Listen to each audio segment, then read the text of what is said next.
Good morning, sports fans, and welcome to another edition of NDB Media's Sports Talk with the Guys, home of the Monday Morning Quarterbacks on Saturday.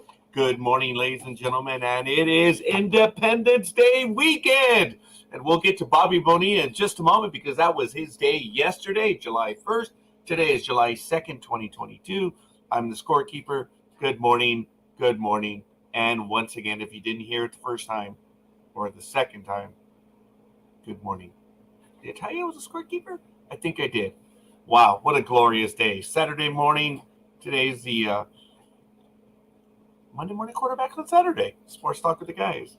Thank you for joining us. It is a glorious morning. I think I may have already said that. So I think I'm going to have to come up with a much better script. I'm realizing that for the first 15 minutes or so, I have to have a monologue ready to go.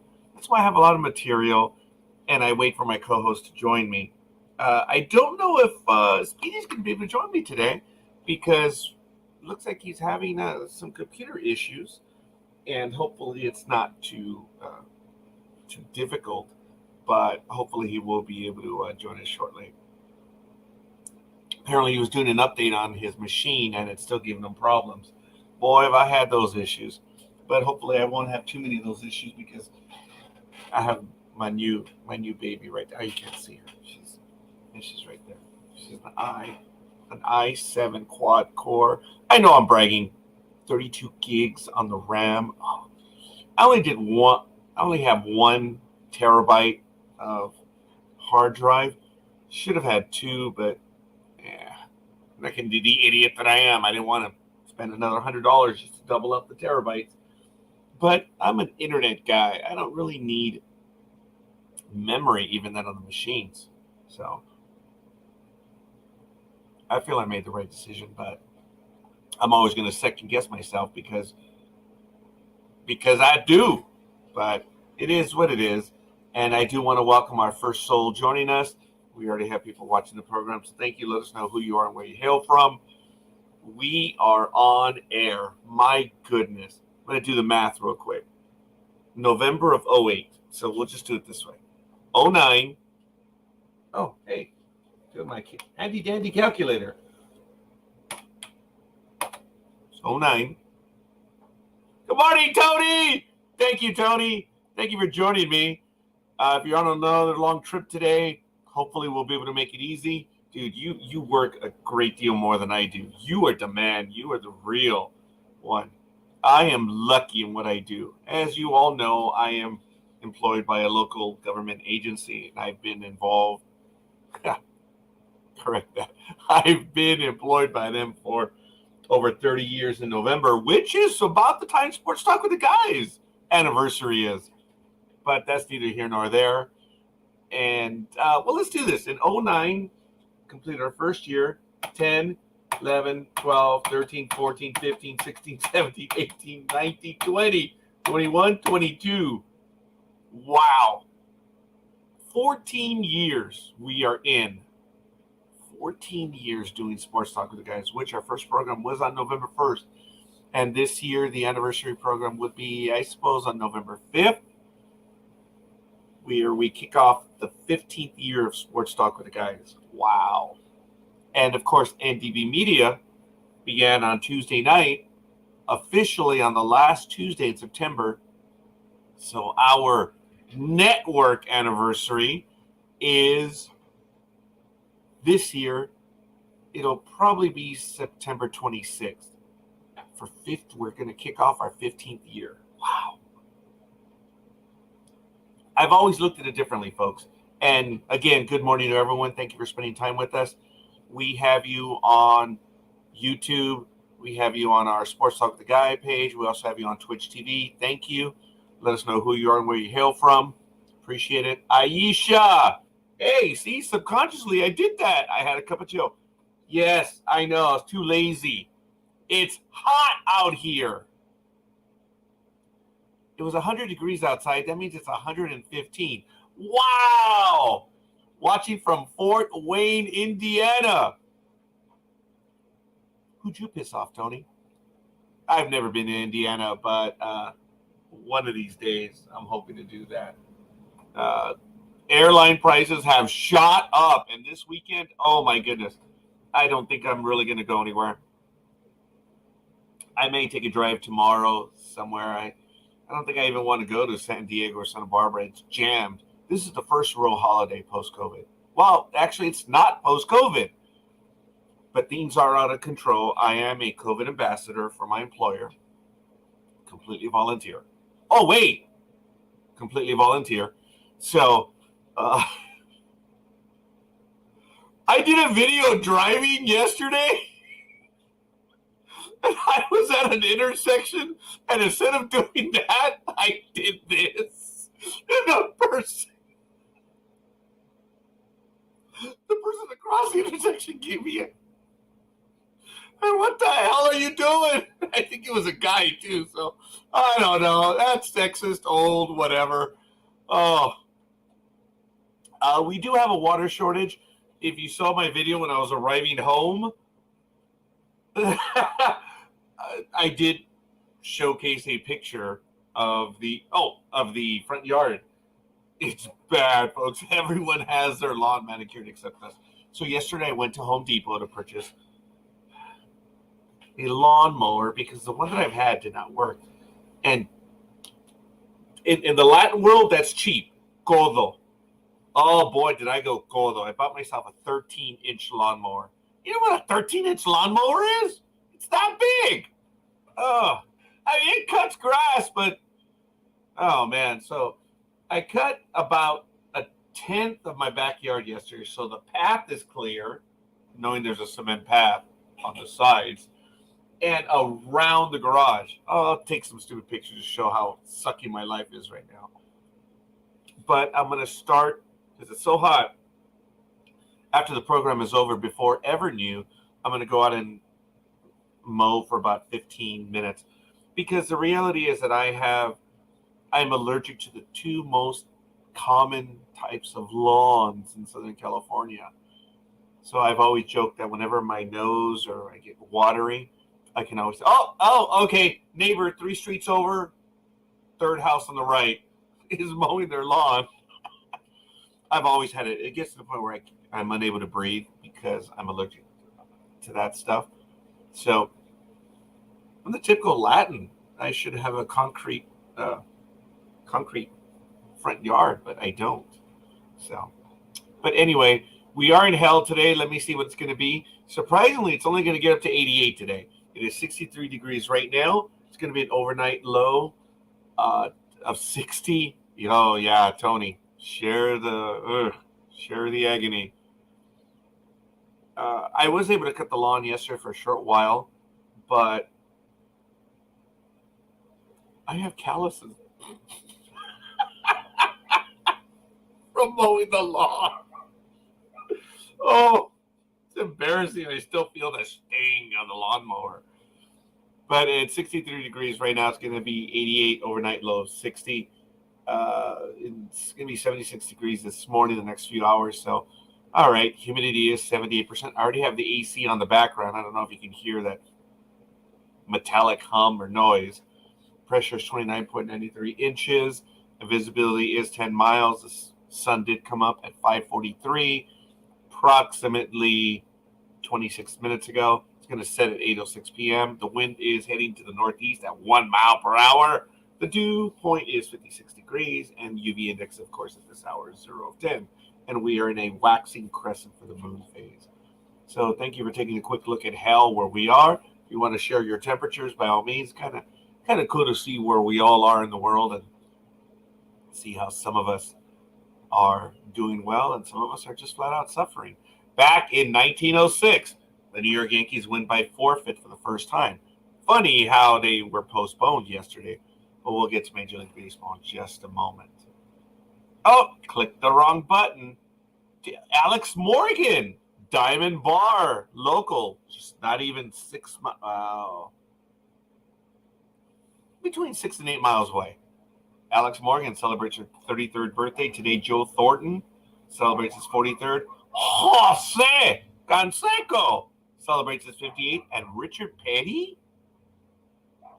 his 85th birthday. Way to go, Richard Petty. I believe he owns several dealerships in Southern California, and other than the dogs barking ad infinitum ad absurdum, it is. Oh, I lost my train of thought. Oh yeah, he owns several dealerships around here. Almost, I have quite a few friends and family that have purchased many vehicles from him there. Damn them, damn them! I hate those rat bastards. I mean, I have an affinity for dogs, but obviously more so for cats right now. But hey, we'll see what it is. And there he is. You know, doesn't the South Korean president do this? Or no, the North Korean guy. See, he is having difficulty, but I do see Matt Alvarez in the green room, Speedy. So hopefully he'll be on with us. As I mentioned, he was having technical difficulties.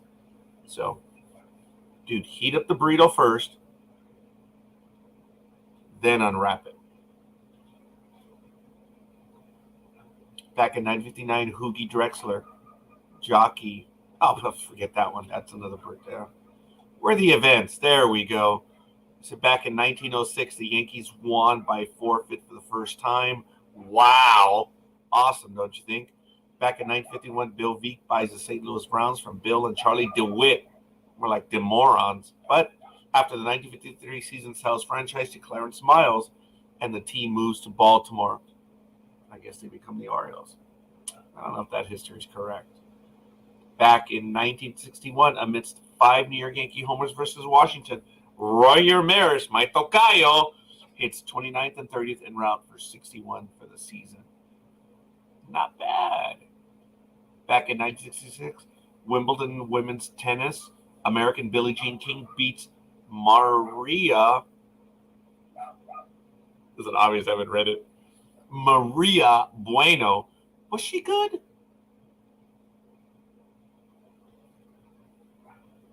Of Brazil, 6'3", 366, won the first time for the first of her 12 Grand Slam singles. Wow. Hey, my boy. 2 of my favorite players growing up. Ron Guidry and Don Mattingly. And I have a Don Mattingly glove. Back in 1978, Ron Guidry beats Detroit 3-2 for a New York Yankee record to start 3-0 of the season. That was the year that he was 25-3 with a 1.78 ERA. Let's see how good my memory is on that, folks. Ron Guidry, Major League Baseball. Ron Guidry. Whoa, spell it correct. I've got so many wires all over the place.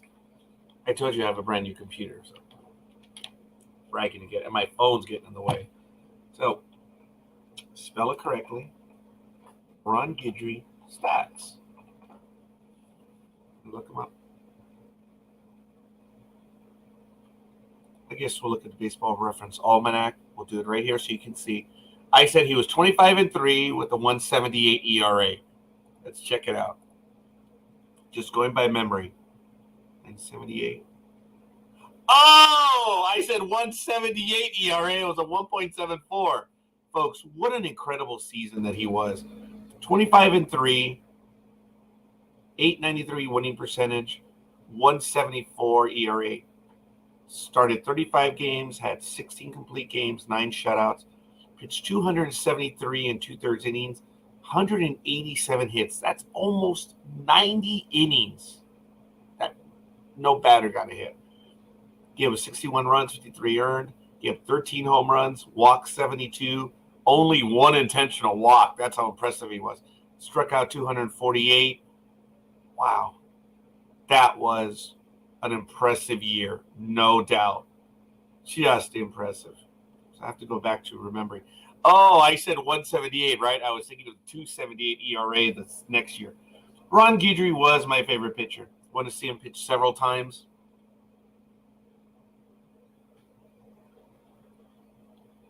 Oh, well, very nice of you, Aisha. How long did it take you to come up with that one?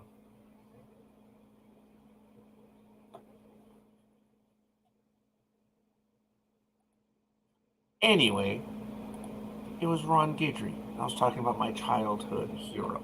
Well, a baseball hero. My hero was my dad. Yeah. baseball. It was Ron Guidry as a lefty. Louisiana Lightning. And he was, I was lucky. Saw him pitch several times. And then he was, it was John Mattingly, my other favorite player. Johnny Baseball. That guy was really good.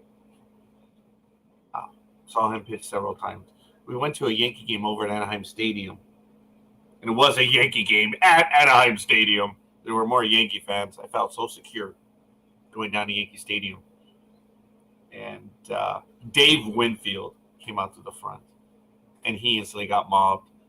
He was a kind soul, though. He was mobbed. And he had every reason to get mad. And he didn't. People were trying to get his autograph. And he says, "There goes Mattingly." That was funny. I think it was the 84 season. It was either 84 or 85. It's probably 84. Oh, nice try, Dave Winfield. Dave Winfield, he was. I never had his autograph. Never had Don Mattingly's autograph. I had quite a few. Wayne Tollison. I have to go through a list. I have to find their autographs. I have Dick Schofield. Oh, good morning, coffee. Of course, he's a kind soul. He's from Minnesota. Gosh, I have so many. I have Ferguson Jenkins. My father pushed me forward after the Dodger game was, I think it was in 1983. Or it was either 82 or 83. The Cubs were going to leave. The bus came onto the field, and they were exiting through the dugout of Dodger Stadium. But before they left, there were some fans. There was about 20 of us hanging around. But they wouldn't let them get close as they were boarding the bus. But they were letting us kids. So my dad pushed me forward. And I went up, and I vaguely remembered who he was. A very nice guy. He saw me, and he was like, "Did you want my autograph?" I'm like, "Yes, sir, please." And he asked for my name. And I didn't realize I was standing in a Hall of Famer's shadow. Ferguson Jenkins, who was still pitching at the time. But it was really cool. Very nice guy. And I still say Gary Ward was a dick. He was outside Anaheim with his dark glasses, waiting for a few people. No one knew who he was. I did. I went up to him and I said, "Hi, Mr. Ward. May I have your autograph?" "No."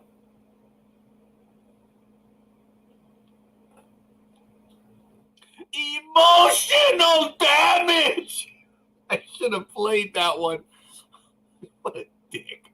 Yeah, he was. He was a dick. I'm getting lightheaded over the emotional damage. But anyway, we're going to go straight into Major League Baseball right now. Why? Because we can.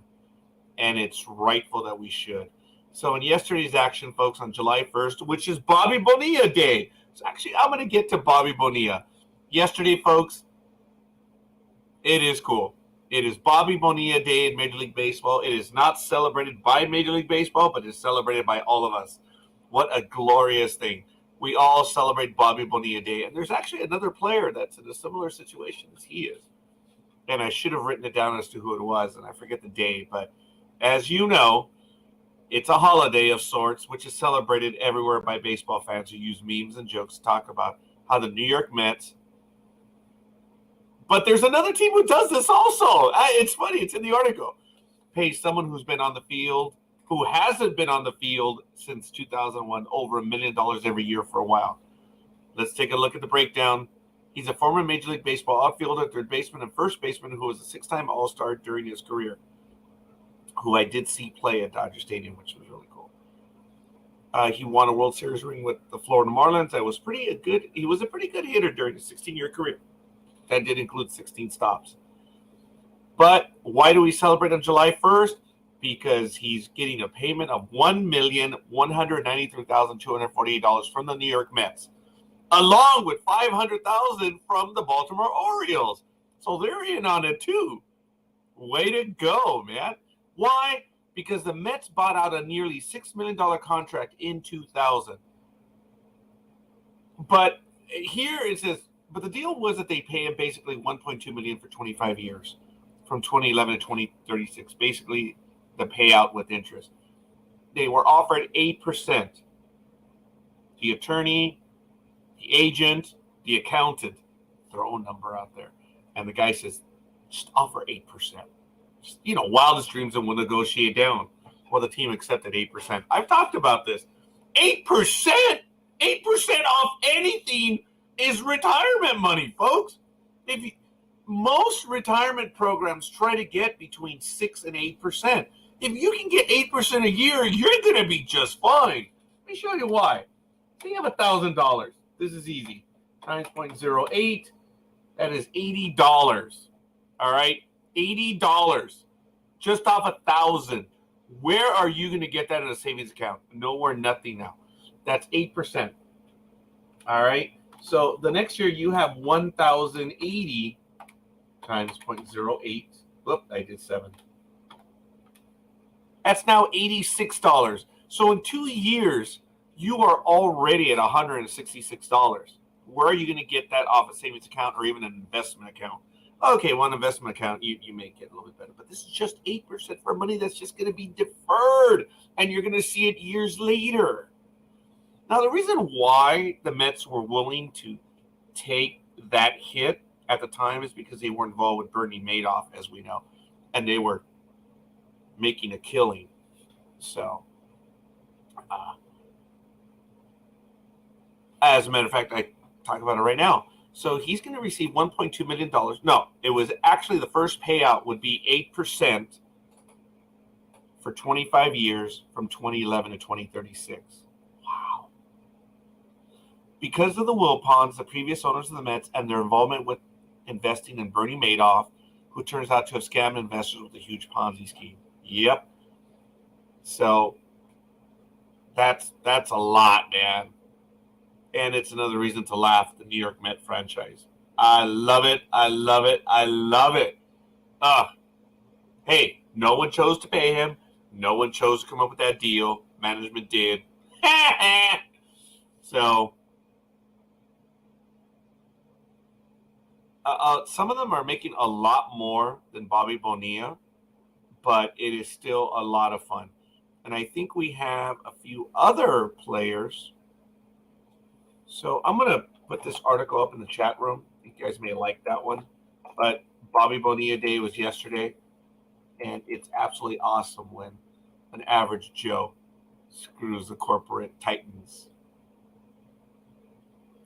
So I have another article which is going to show up right here.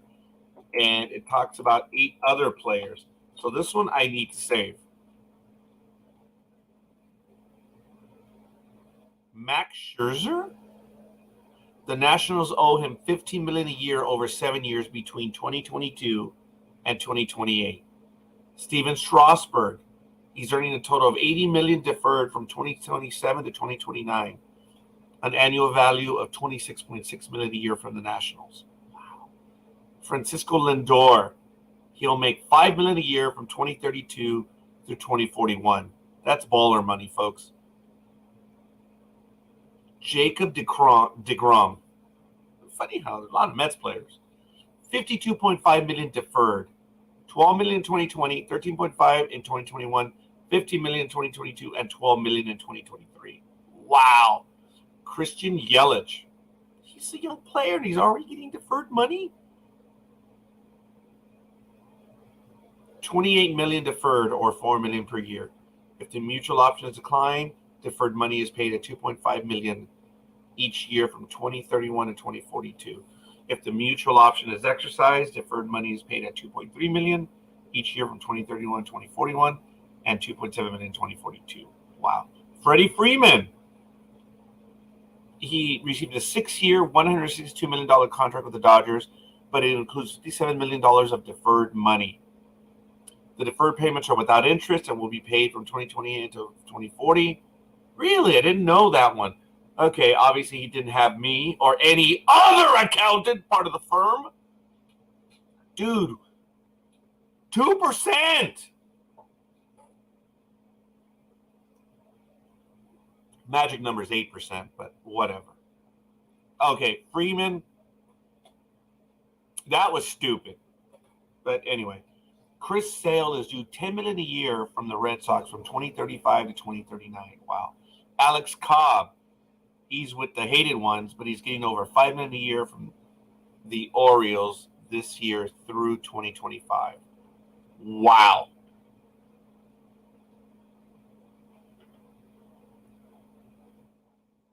Good for the players. I'm not angry at the players. Management chose to play them this. So, hey, I'm never angry at. Okay, it's regarding sports contracts. Okay. I'm not angry when people earn money. I'm only angry when they bitch about what they earn and or they do not produce. So, but it is what it is. I'm gonna have to save that one. Hell with that. No deferred money. I want to get paid now. I agree. It's worth more now today. That's why the interest. Dude, if you have 8% interest, screw inflation. He's earning much more. In the case of Bobby Bonilla, he scored. He beat inflation for decades. That's why it was only $6 million. He's basically going to get 1,192,000. He traded $6 million for almost $30 million. I'll take it. But I agree with you. Take the money up front now. No deferred money. I do. But Bobby, good for Bobby Bonilla. That's why we celebrate Bobby Bonilla Day. But I have to save this one, these articles. So do I put it under baseball history? Yeah. 8 players. Should I entitle this? 8 players screwing baseball. Related to Bobby Bonilla Day. Oh, misspelled Bonilla. It's not I, it's ILL. Okay, there's one article. And then I'm going to choose the other one that I chose a moment ago. So sorry, folks. I'm going to back up. And there it is, Bobby Bonilla deferred. So there's a lot of truth to that. I'm not going to argue that one in any way, shape, or form. So, I have these in order by dates. Ooh. July 1st. You guys can see what I'm talking about. This was my moment of enlightenment. This is under my notes, so you can see what I'm talking about. There it is. Look, they're by dates. Oh, so I'm going to move these up to right here. I have these as reminders, important dates. So there it is. That's July 1st. And we'll see. Oh, Matt Alvarez is trying to get in. Hopefully you're able to get in, Matt. Let me send him a text message. Forgive me a moment. I got to take a picture of this. All right. I'm going to text it over to Matt. So, is technology great? Oh, I have 1, 2, 3, 4, 5. 5 Matts that show up. All right. So I just sent that one over to him. So hopefully he'll be able to get it to work right now. But all right, as I said, let's going to continue with actually, I want to take a look at the calendar real quick. As you know, I prepped the calendar throughout the year. And this weekend, Formula One is in Silverstone in the United Kingdom. That is so cool. And next week, Formula One will be in Austria, in Spielberg. I don't know why I said it that way. On July 19th, we have the Major League Baseball All-Star Game. Comic-Con, in a somewhat unrelated note, will be July 20th through the 24th. Formula One will be in France on the 24th. And Formula One will be in Budapest on July 31st. So that's a quick look at those events. I'm going to include the Major League Baseball trading deadline, which I believe is at the end of the month. It's usually at 1 p.m. Eastern time now. So, ouch. Man, I have calluses. That's embarrassing. That means I don't do any physical work. Well, I don't. It's all mental. Yeah, I shouldn't have said that. That's embarrassing. Very, very embarrassing. Anyway, we'll get rid of Bobby Bonilla Day, and we will head over, as I mentioned, to Major League Baseball. And yesterday, folks, later. I don't want to receive that stuff. On July 1st, Cubs took it to the Red Sox 6-5. Blue Jays 9-1 over the Rays. Phillies 5-3 over the Cardinals.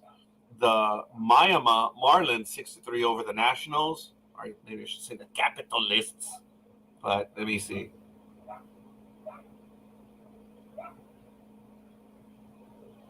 I'm sorry.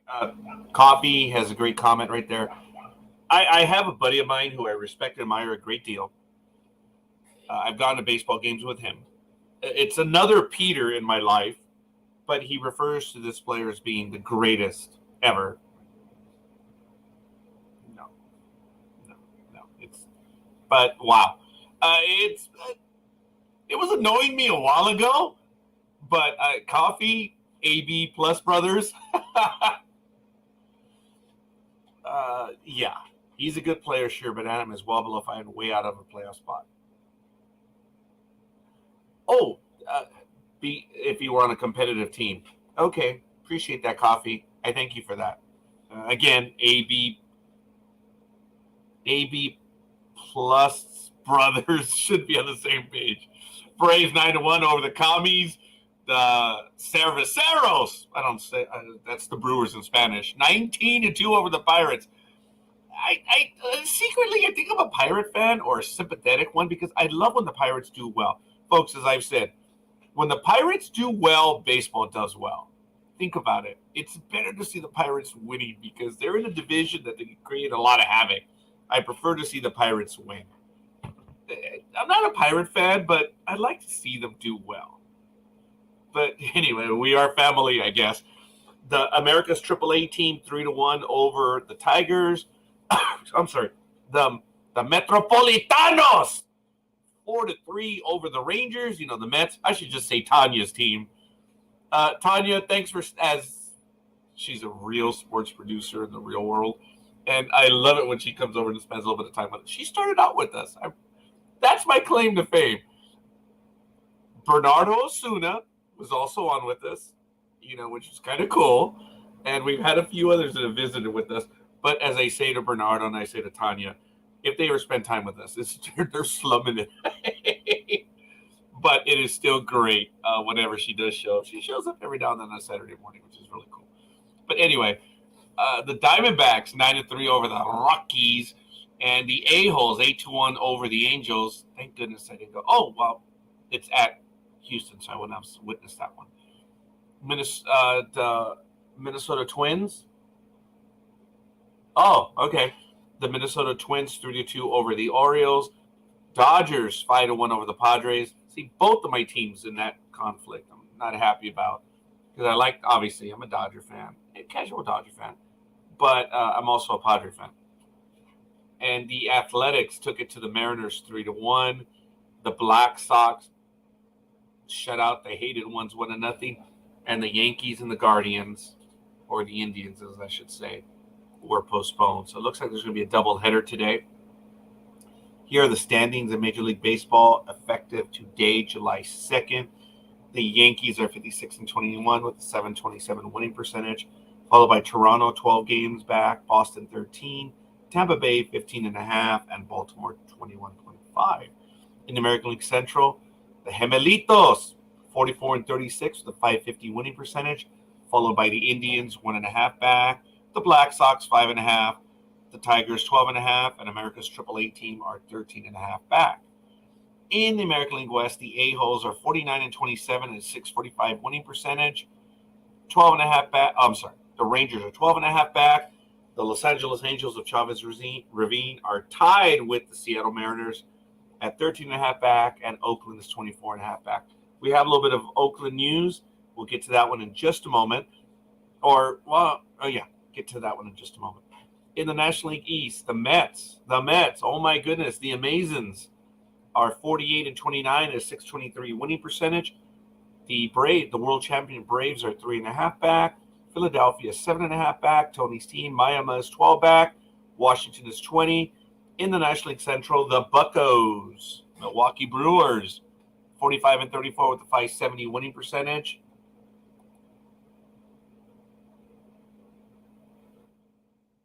Followed by the St. Louis Cardinals, the Cardinals, 2 back. The Cubs, 13 back, tied with Pittsburgh Pirates, 13. And the Commies are 17.5 back. I wish the Commies were 25 and 50 because that would make it like a 3.33 winning percentage. But right now they're 26 and 50 with a 3.42. They're 3-7 in the last 10, and they've lost 3 in a row. So they need to lose 2 more to get. No, actually, no, I'm not going to work out the math. They'd have to be 26 and 53. Do the math. That would be 79. Yep, 3.33 winning percentage.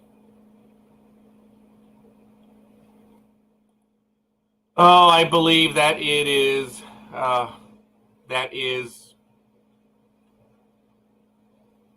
That's Speedy right there. I'm so sorry, Speedy. I apologize, Speedy. Yeah, I know you've been trying to get in several times. And let me see. Did he send me a message?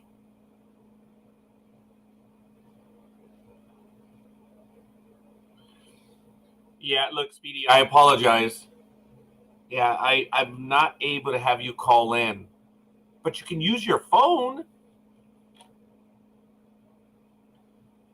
Yes, use your phone and click on the link. Okay, we'll see. We'll see if we can get that to go. I'm so sorry, Speedy, because he's having difficulties. So I apologize. Here we are. In the National League West, Los Dodgers are 40-28 with a 632 winning percentage, followed by the Padres 3.5 back. The hated one 7.5. Arizona's 13.5, and of course the Rockies are 15.5 back. I do, Gridiron Girl. I do. It is what it is. It's a lot easier getting out of Anaheim Stadium than it is, and also San Diego. Just a lot easier. All right, Speedy. I'm sorry.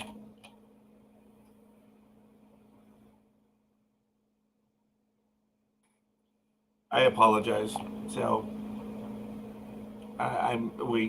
it's more than likely we're not going to have Speedy today, and I'm sorry. Well, hopefully you're able to get your computer fixed, and if you want to continue commenting in the chat room, please go ahead. The invite. Yeah. All right. I'm going to send him a. Well, he did it. Okay. Having technical difficulties. I saw the video of what's his face getting hit of the Washington Nationals. Wow, and the broadcaster, you hear him say a swear word or two. Oh, not Washington Nationals, the Phillies.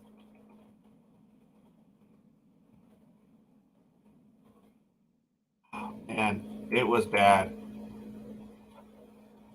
This is Bryce Harper, of course, suffered a broken thumb. I'll see if I can get the video on it right now. It's bad. I flinched watching it. As you know, Bryce Harper has a broken left thumb now after being hit by a 97 mile an hour fastball from Blake Snell. Wow. He's going to be out indefinitely. He'll undergo evaluation. This was on June 25th, so this was already several days ago. I love making fun of what he represents, as I've mentioned. And I have nothing against the guy. As you know, when Harper does well, we readily acknowledge that he does well. But now that he's hurt, there's no fun in this. Because when you beat the opposing team, you want to beat their best players because you want to hear crap from anyone. And I know he yelled at the pitcher. And dude, what are you going to do? The other team's got to shut up. It looked to me, and okay. Harper, broken thumb. ABC News had it, but they didn't have the image on it, so I couldn't see it right there. This one might be it. Oh, on Fox News, no less.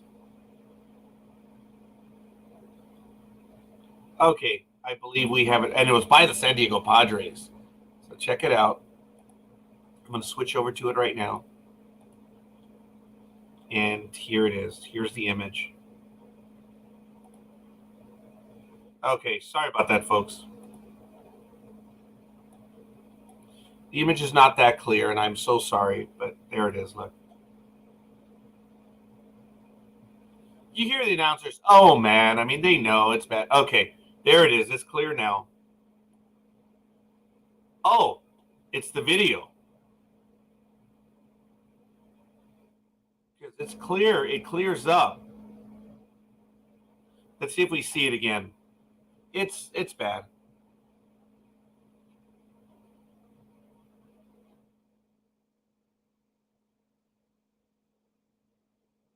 Oh, okay. You know he's hurting right there.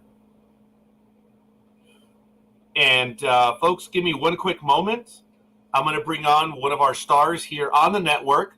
Of course, you know who she is. She is Casey Shapiro. Good morning. Hey, you're in, young lady. Tough. No take backs. Well, I guess you're stuck with me now, huh? Hey, you're in. Casey, good morning. Thank you for slumming it with us here on Sports Talk with the Guys. Ladies and gentlemen, on our Blog Talk Radio network, of course, Casey is responsible for two programs, and I say responsible because she is the responsible one of the bunch, especially of the two of us here.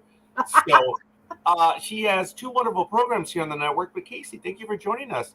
I know you and I have gone back and forth over some of my sports comments, but now that you're slumming it with us, you'll know that we do speak another language. And no, this is not Myers-Briggs either. Yes, I have diplomatic immunity, though. Whoa! I like it. I like it.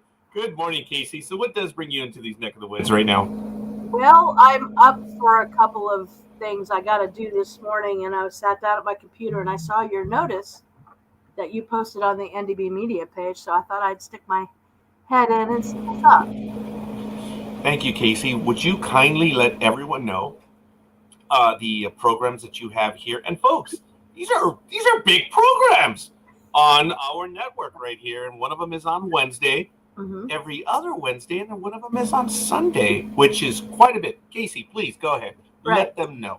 So the first one, which is on all of the Sundays, that there is a Walking Dead show of any sort.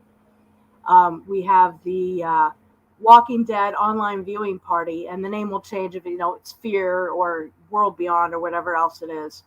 So we do this concurrently when the show is live, and we watch it together like you're over at your friend's house, except it's virtual.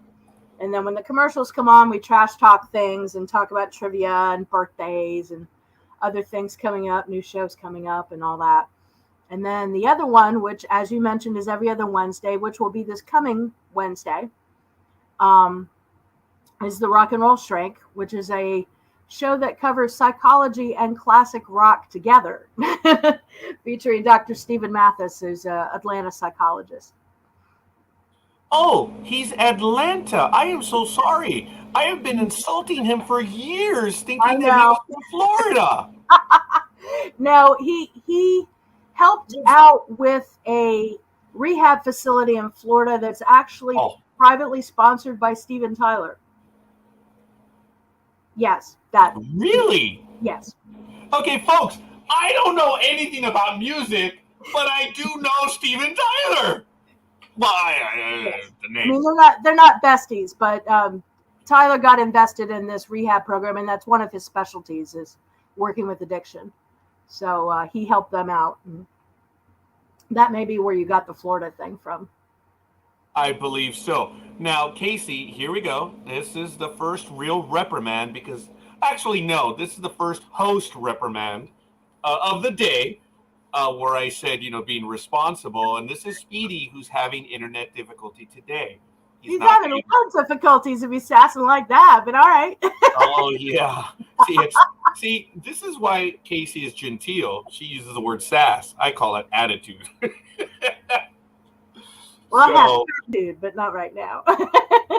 No, it is cool. Folks, Casey is she's been on our network for an absolute while now, doing some great programs. I mean, look, twice, okay, every 2 weeks, there's been a program, give or take a holiday or two.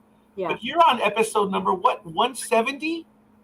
Not quite, but still pretty up there. We're going to be doing 133.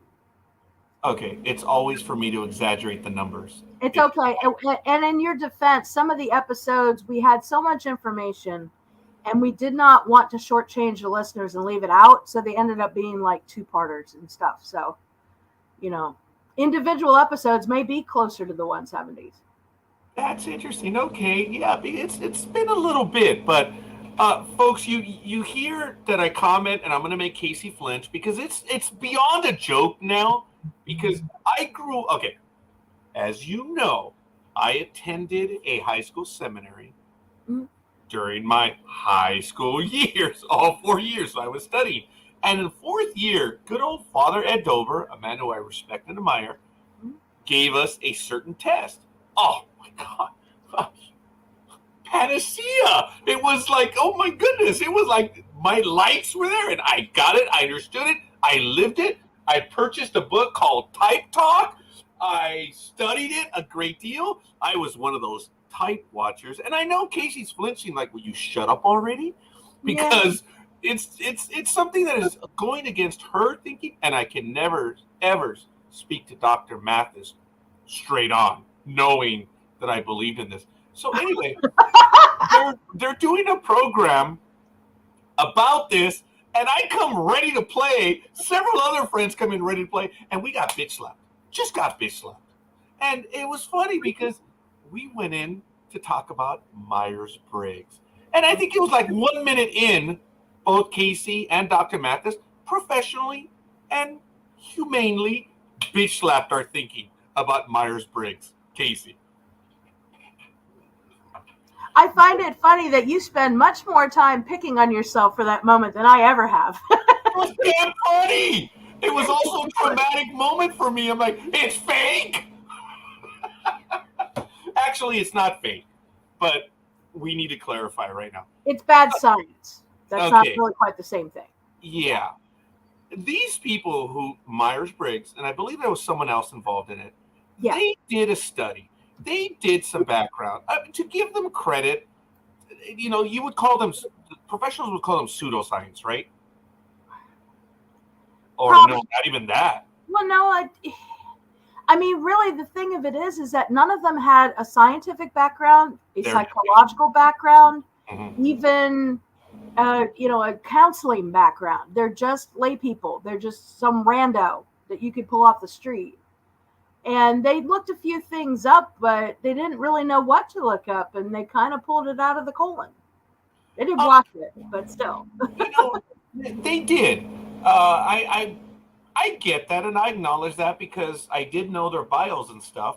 Yeah. But I guess growing up for a bunch of teenagers, the test is kind of cool because the whole point of the test, because Father Ed Dover is a renowned man, someone who is now retired, I respect. He has a doctorate in this and this and this, so he knows. And I think it was something that he was at the time. He was talking about different belief systems, and he was saying, you've got to check stuff out. So it was more of an intellectual joke, I believe, but some of us took it to heart, so much so that we believed it, and we were suckers. We bought all the other following up material. Yeah. So I do not, Father Dover, I know you're still alive, sir. If you weren't, we missed the point of the lesson. That's why, Casey, I won't let it go. I'm 53 and I'm not going to let it go. But the thing, you just got it late. I think you got it now. Sure. And it served its purpose when you were younger, and that's fine too. In all complete transparency and fairness, my now ex-father-in-law, first marriage, is a psychologist. And gave that test to me and my then college boyfriend. You never told me that. You withheld something. I said it on the show, but you were too horrified at that I spanked you. But yeah, he gave it to me once when I was in college, and I took it again about 20 years later, and I got the exact same thing. So one of the things we talked about is that there is some pattern recognition to it that helps people.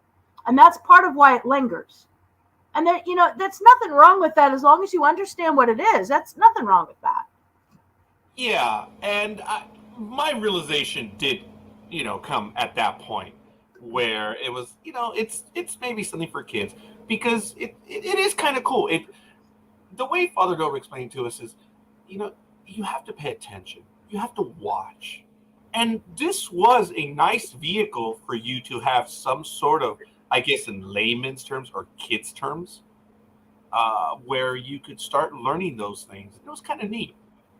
But yeah, folks, there is no backing to it. There's no official scientific recognition. And as I say, I'm a man of science. I do consider myself as such.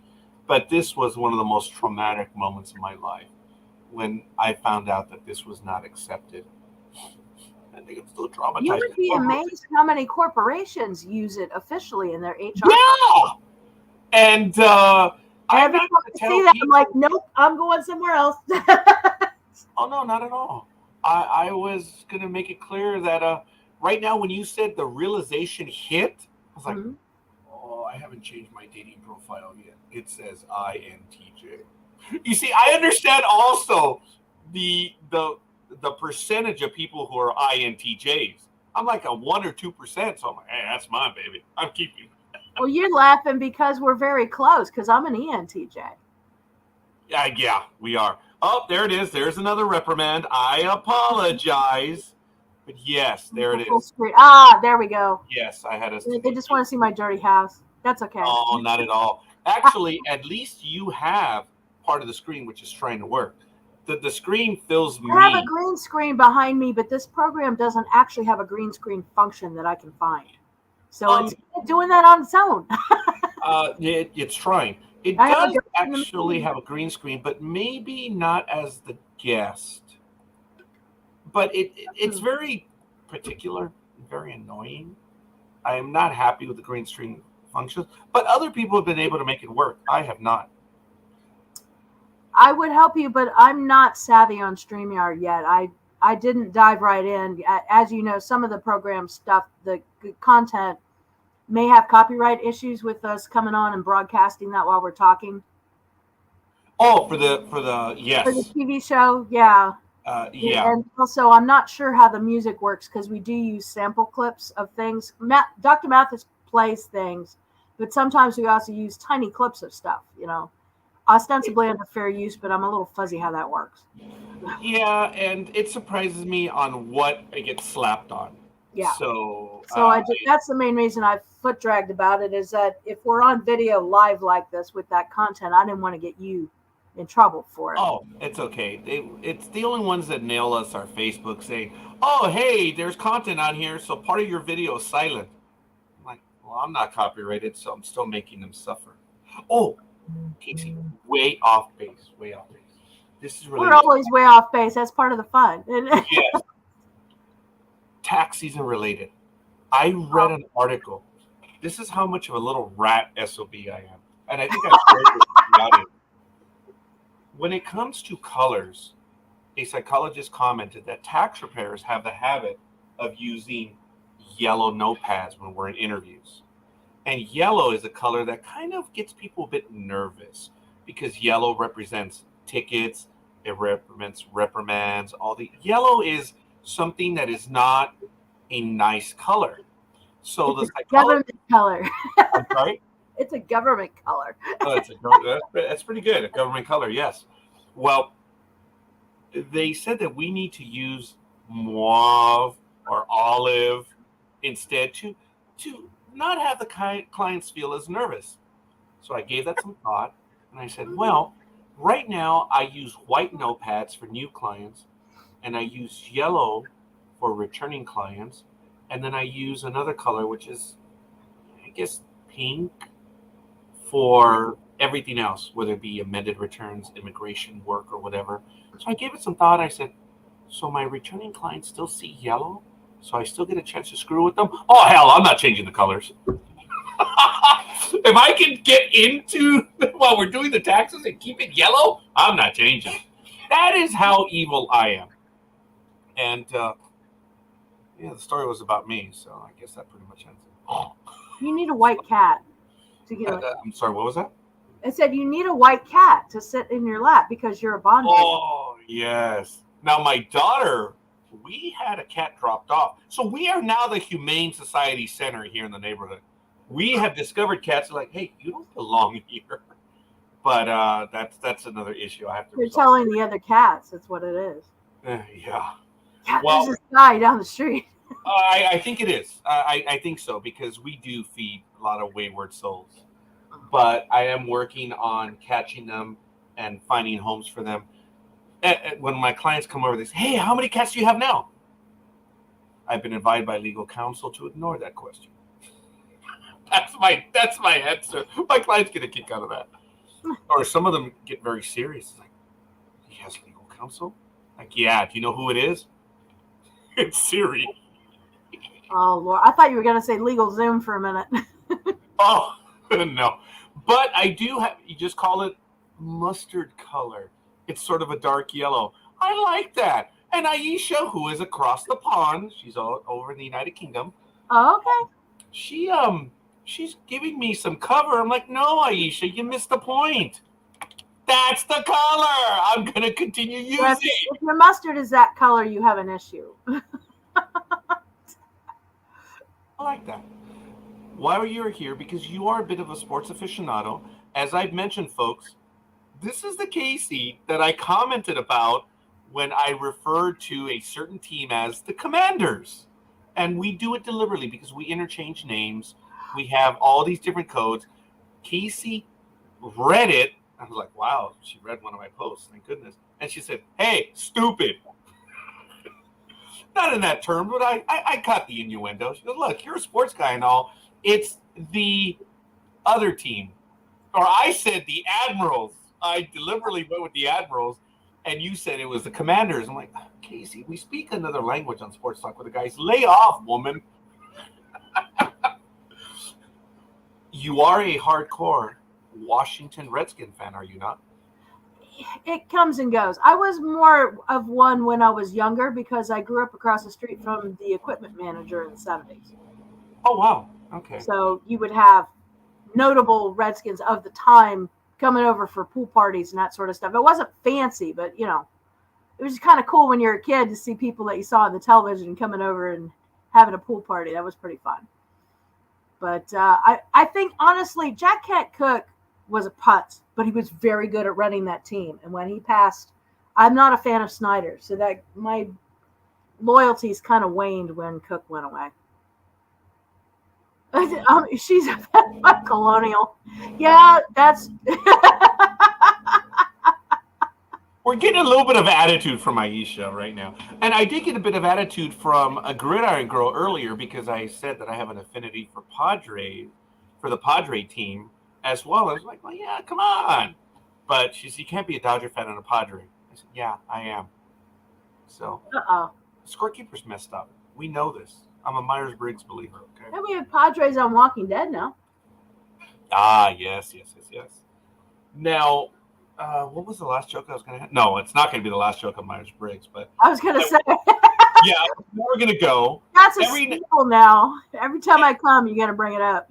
Well, I think you're tired of the fact that I reference it at least once a year on Facebook. Yeah.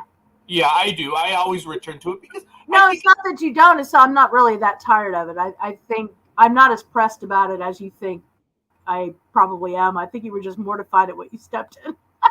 It was. And as I told the story, I was like, we all came into play. I got a whole bunch of guys that knew about it. We were in on the program. She goes, yeah, this isn't real science. And he's like horrified. But we did that a lot on the show. We take things that people think that they know, and it's an awful lot. It's starting to turn into like the Paul Harvey of psychology. Now you know the rest of the story.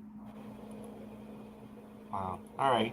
Fair enough. I'm going to sidetrack because Speedy, who's not able to enter, did want to know, since I had this video and I was annoying Aisha on this. I don't know if you saw this, but it happened earlier in the week. I believe you may know the character. We are talking baseball. And whoops, sorry about that. And it is, oh my goodness, he's the outfielder from the Phillies. This happened earlier in the week. I mean, it sucked. I'm going to play the video. I don't have sound because I'm not an expert at this, but here it is. Yeah, he was mouthing off at Shell, and the pitcher did say, "Look, it's my bad. I know I got it." There it is. Look. Oh. Ooh. Oh yeah, he broke his thumb. See, here it is again. Pitch is way up and in. That's what we in baseball call headhunter pitch. Look, the pitch is up and in. He hit him. Based on how the pitcher reacted, it's completely unintentional. The catcher goes up to him to see how he is right away. See, as I've talked about this in baseball, since I played a little bit of baseball, when the pitcher hits a batter, you can always tell based on the reaction. And you can tell when the pitcher fakes it too. And in this situation, which we saw, the pitch got away from him. It is going to be blurry for some reason, but this is it live. Check it out. Oh, sorry. There it is. Boom. It's up and in. And he just gets hit. And again, you can tell by the pitcher's reaction. And you can see how the other team reacted, especially the catcher right away. If you know that he's going to get hit, you don't, yeah. And he's pissed. He's mouthing off. And you can see Schnell. He's not super close, but he does say, dude, it's my, look, it was me. And he acknowledges it. It does look bad. It was unintentional. But I don't know if we still have you, Casey. You may have stepped away for a bit. And yes, so we're going to catch up with her in a moment. But yes, folks, that's Casey Shapiro. She has been attached to the hip to NDB Media for a while now, and she's on our radio network side. Dr. Richard Mathis and Casey Shapiro are incredibly knowledgeable when it comes to mental health. And I invite you to check out what they do on that program.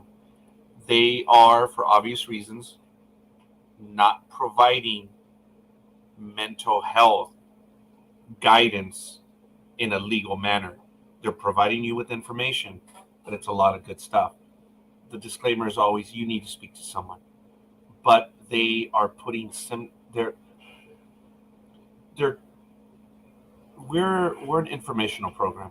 We put information out there because we feel that you want to know and that you need to know. And what they're doing every other Wednesday, which they're going to be on a Wednesday night at, I believe, at 8 p.m. Pacific time, which is 11 p.m. Eastern, which is pretty late over on the East Coast, but they're committed. They're doing good stuff on there. And I get to brag by saying they're on the network. Wow. It is really cool. We have quite a few people. And then Casey Shapiro does a Sunday night program on Blog Talk Radio as well for The Walking Dead, and has been doing it for a while. Of course, it originated by Mark Lee, and Casey took it over, and she's made it her own, which is really cool stuff. So, all right, I'm going to go ahead and continue while we see if she's able to get back. And let me see. Well, most NFL teams are going to have new coaches. Maybe her team will get a great coach. I don't know.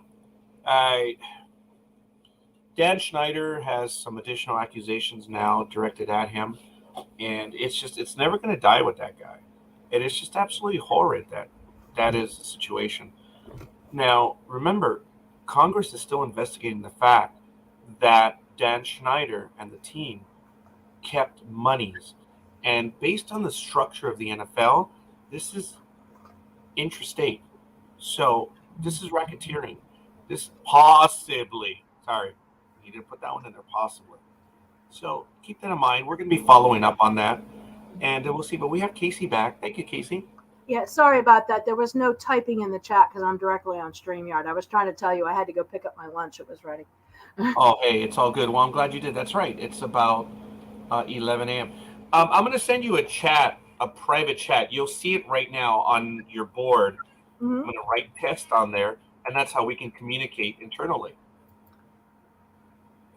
Oh, okay. Now you know.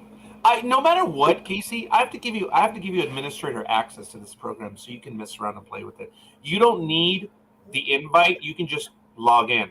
And as a matter of fact, Casey, well, you know what? The way we would need to do it is I need you to log out and try to log in to StreamYard. I'm going to send you. Okay, folks, sorry. We're having a staff meeting. I'm going to send you my email address, which you know what it is, and you need to log in at StreamYard under the email address. And what's going to happen is they're going to request a 6-digit code. I'm going to receive it over here, and I'm going to need to send it to you, and then you will be an administrator on the program. Oh, wow! That was quick! Wow! That was funny.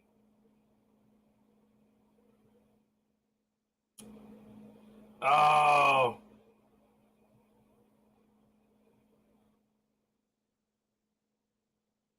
I have a classmate. Oh, he sent me a text yesterday and I didn't see it.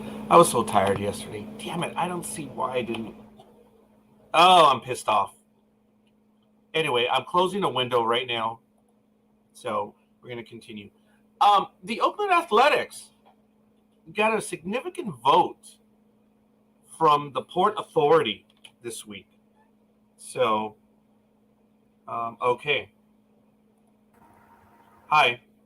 That didn't work as expected. I clicked on login, and it gave me the thing to log in with either Facebook or YouTube, but there was no place to put your email. Okay, fair enough. We'll we need like later. Yeah, we need like 3 minutes. We'll be able to do it. I think it's probably because the program is live right now. There may be some things that may be also. If we're right in the middle of a show, they're probably not gonna. Yeah, because that's the way it should work, where you try to log in, and it works. And then I finally got the board on the other place that we used to go, and I'll figure it out eventually. You're sharper than that. You've made Block Talk Radio work. I was waxing poetic when you stepped away about the stuff that you're doing on the Rock and Roll Shrink, and of course, most of it was Rock and Roll Shrink, and then I also commented on The Walking Dead, how you took over from Mark Lee. And that was very last minute. I kind of got thrown in the deep end of the pool. Welcome to NDB Media. Oh, well, I guess I found my tribe then, because I did figure it out, and I appreciate everybody's patience. All the listeners who are a little confused, and we always seem to have staff meetings during live shows. We wouldn't have live shows if we didn't have staff meetings. There is truth to that. Yes, Speedy, we do that often. So who knows? Speedy is having technical difficulties. I tell him, just turn the computer on. That's 90% of it. I am mean. That is Speedy. That is Matt Alvarez, who's in the program. So you'll see Casey. He's a connection. But like I said, I'm not sure if you saw the imagery on Bryce Harper. Did you have any comments on that one? Seeing it? I mean, it's bad. He has a broken thumb. He's out indefinitely. I didn't see it. No. Okay. I take it this is a bit gruesome. Maybe more Walking Dead than something. It wasn't as bad as you think. I'm going to go back to it right now. Forgive me, folks. What did you do to it? I have the image right here. Wait, let me see. Oh, I had it. I think this one's it. Something's broken thumb, yeah. So I apologize. All right, maybe not. Yeah, okay. I'll see if I can find it because it is on Twitter. As you know, folks, I refer to that as the fake website, but it is. I had one of my accounts disabled as a bot. It says I'm a bot. I'm not a bot. At least you had a reason. I had my original account suspended with no reason given. Like, I don't post things against Twitter rules. I've had that account since 2007. I don't know if you realize I went away for several weeks. My thing was, it was my Roger Lyft account. As I was driving for Lyft, I would post every now and then. Yeah, and apparently that account's been suspended. But I also have Roger Uber and TV Sports, and all that. I have way too many Twitter accounts. So I might be what Tesla was complaining about, or Elon Musk. You know, he doesn't own Twitter yet. He might not actually go through with it. Yeah, there's some stuff going on there. I'm trying to figure out how he benefits from teasing this for so long. Because you know me, I'm looking for the dirt underneath. Because Washington. Well, while this is going on, I believe the shares that he purchased are still at a higher value, even though they're not as high as the sales price, because it has dropped. The realization is that, the deal may not go through. But I think he's still ahead of the game, and he's looking for anything to get out. I don't know if he thought it through. I don't know if he did. No, he's very impulsive that way. He's got, how do I say this kindly? He has some pathologies that cause him to be extremely bad at impulse control. Whoa, wait, I'm sorry. I lost myself. Was he talking about Elon Musk or me? I was like, whoa. I would not discuss your pathologies on the show unless you agreed to it. He's a public figure, much, much, much, much more famous than you and I put together. So it's fair game. Oh, you're talking dirty this morning. Well, you know, one of many services I provide. Yes, no doubt. It is really cool. Oh, I agree with Aisha. She thinks Elon screwed up with Twitter. Yeah, I do too. And I think he realizes he screwed the pooch and he can't just walk off. They legally got him by the doodads right now because of the contract he signed. Right. Whoa, hey! Okay. Again, coffee, thank you. I overreacted. I didn't see Elon Musk at first. I was like, coffee, keep it cool. I'm like, that's right. We're talking about Elon Musk. It's not about me. On Facebook, I posted a little while ago. It was funny because I was at work or at one of my places of business, and I turned to Keith. I said, hey, Keith, how do you know? Because, I'm a cantankerous little SOB, and I love messing with people. So I turned to Keith, and I said, how do you know when I'm being a dick? And his response was classic. And I posted on Facebook, and it was real. It says, when you're here. I was like, oh. And I was like, touche. And it's on Facebook. I like that one. I have no compulsion. If I get slammed, it makes it part of life. I love it when they respond, and it's cool. But folks, I had a division secretary comment on one of my posts. She goes, oh my God, Roger, I was there when that happened. I was like, yes, thank you.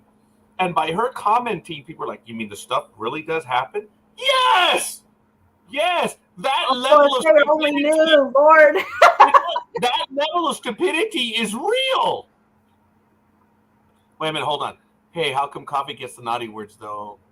Oh! Whoa, Aisha, I apologize if I was being dismissive on your colonial line. God, Aisha. I thought the colonial line was brilliant. Aisha, we do this a lot, Casey. Even though we're 3,000 miles apart, I have the habit of looking at my co-host, and they'll look back. We have this. So I looked over like, hey, Casey, did you? I'm like, sorry. Yes. Aisha, never.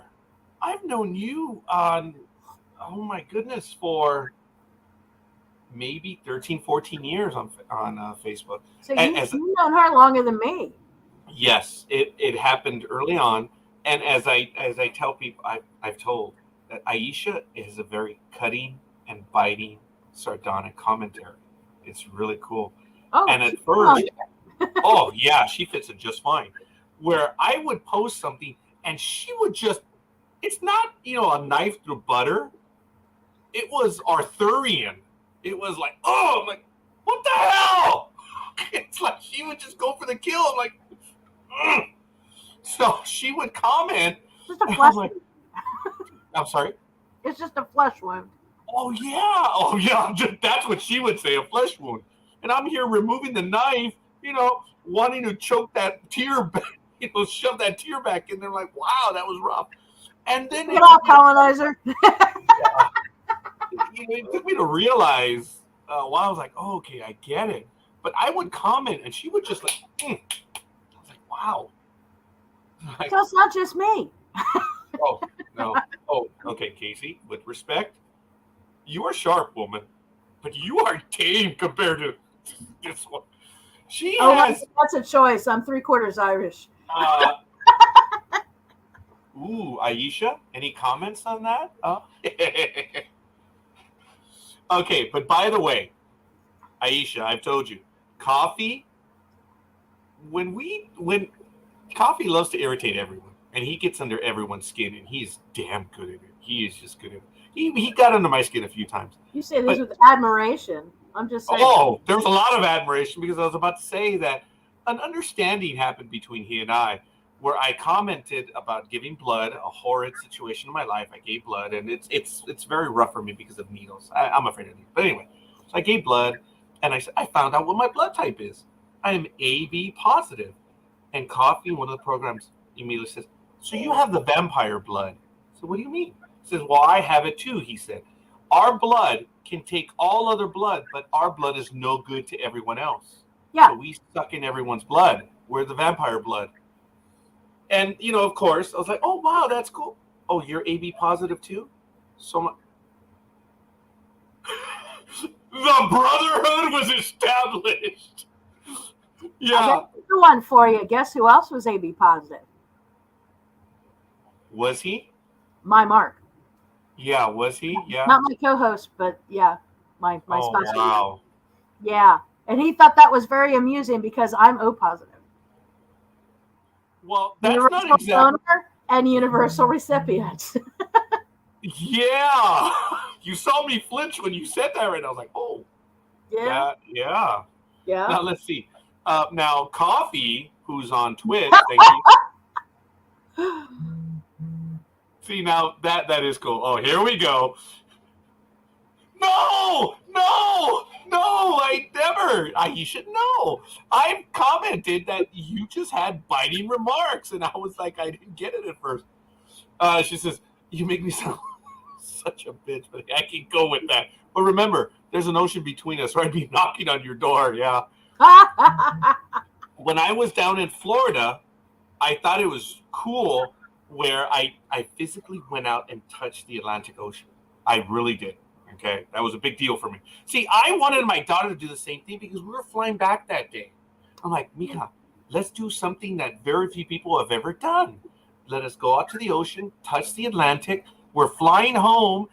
We're going to be right there at the Pacific. We got to touch the Pacific 6 hours later. Do you realize that for most of the history of humanity, that would take months, if not years, to do, and we're able to do it for $79.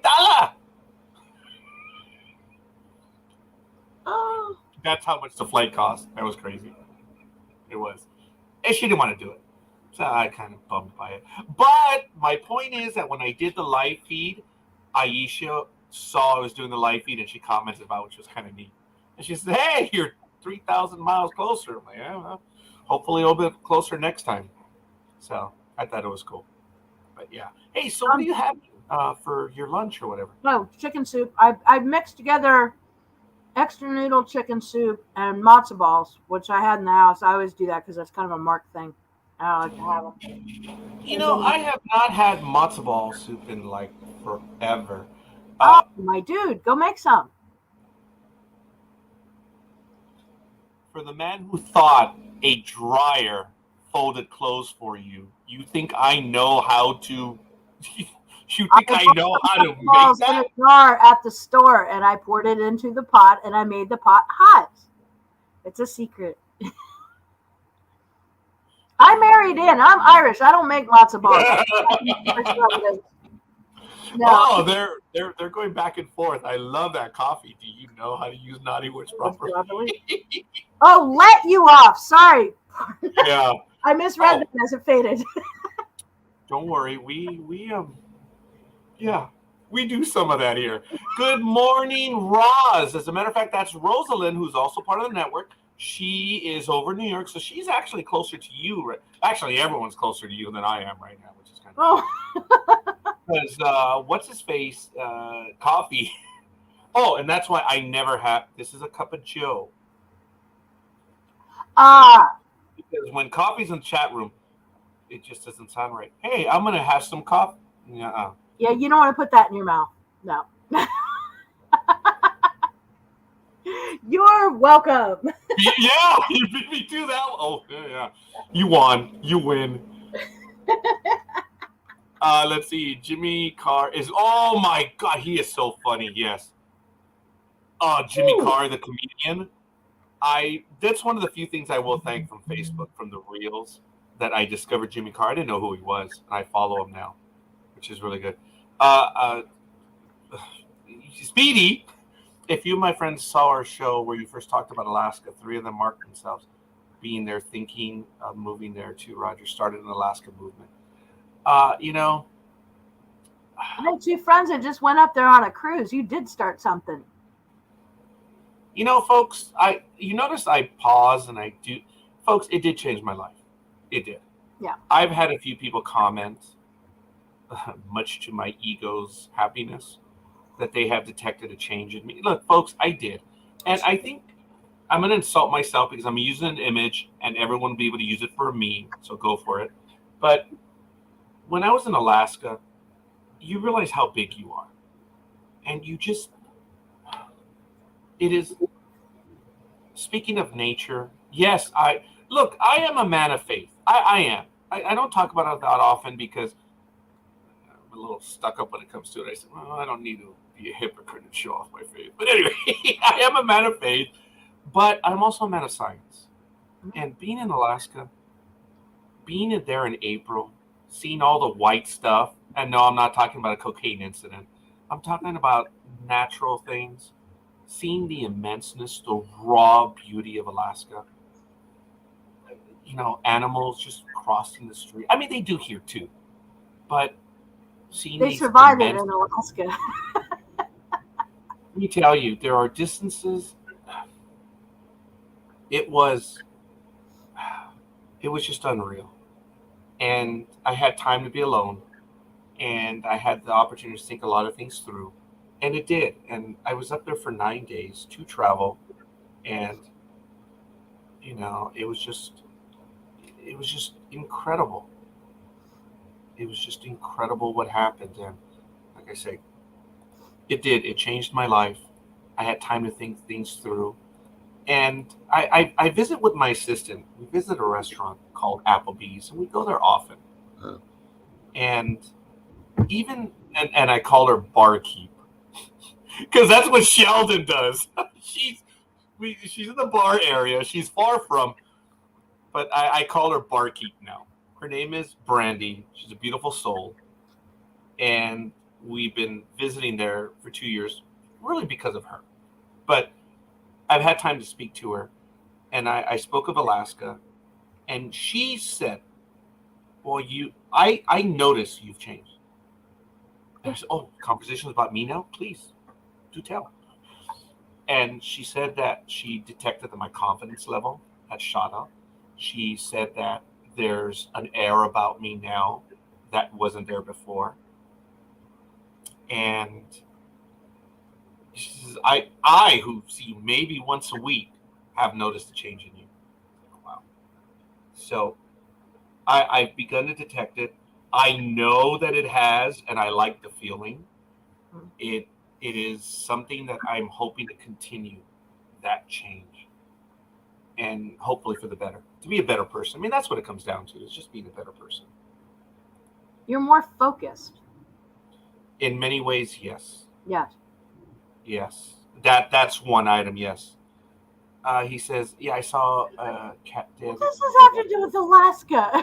It's sports talk with the guys. Home of the Monday morning quarterbacks on Saturday. That has been our tagline forever.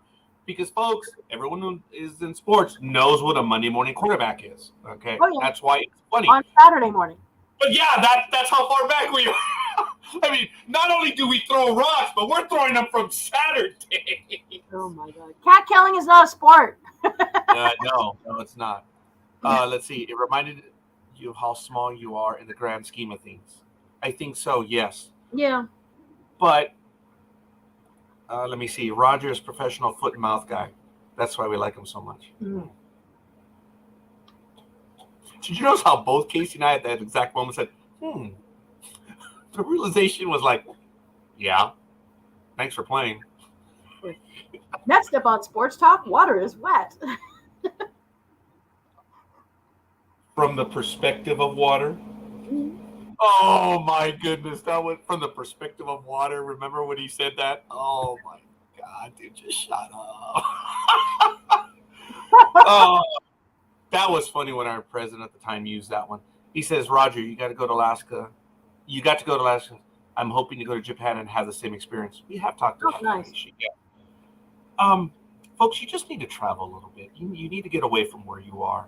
You need to go to an environment where it's just maybe a bit raw.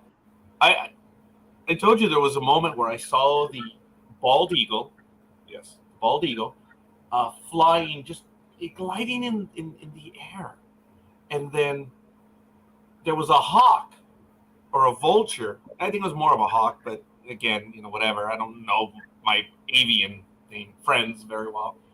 And it dawned on me where I was. I was about 300 yards from the roadway on an embankment, looking down on the Susitna River, which was a mile wide, and I was about 1,000 feet up. And I see the hawk, and I said, wait a minute, aren't the hawks the ones that go after the entrails and the stuff that's left over by bit?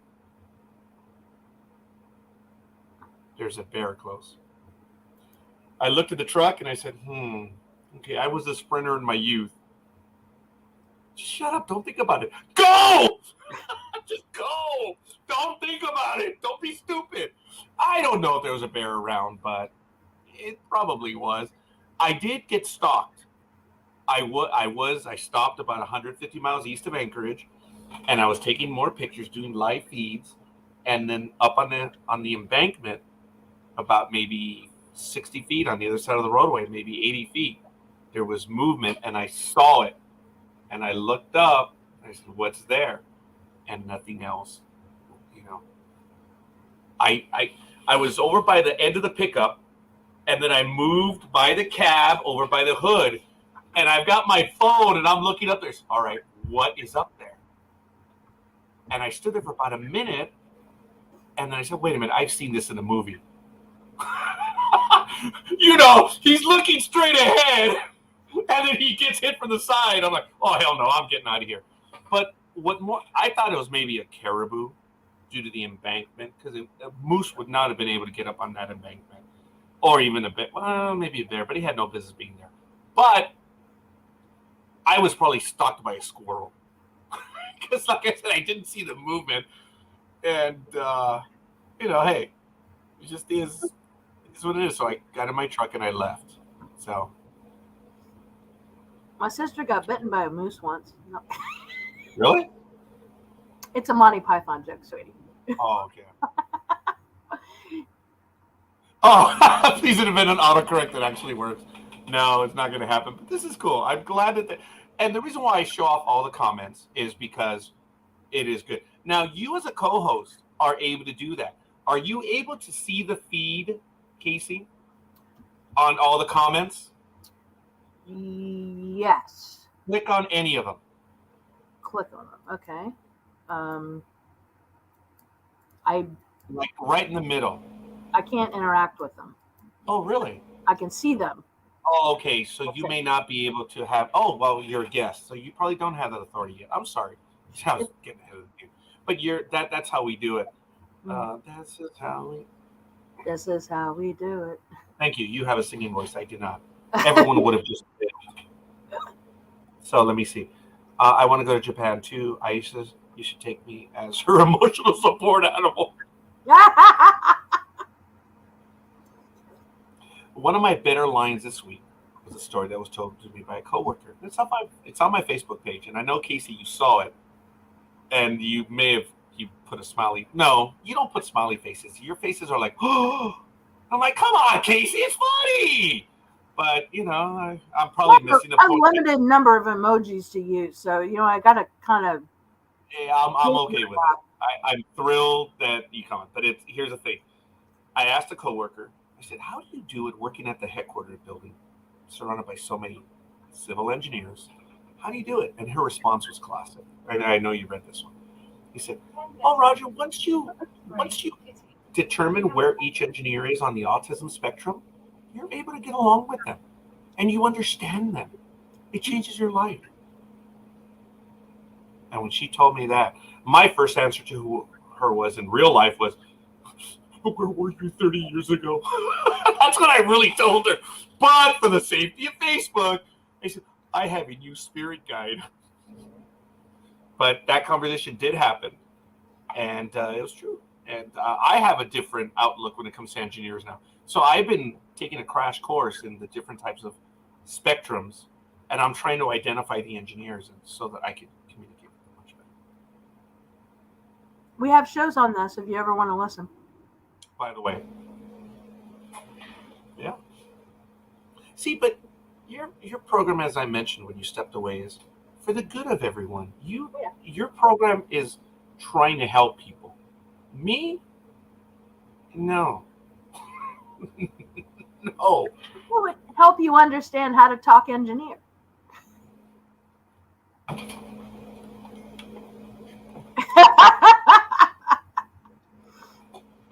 I did that as a joke one time, where I had a little desktop calculator, and I was walking to a meeting. It's Raj. What's with the calculator? My universal translator.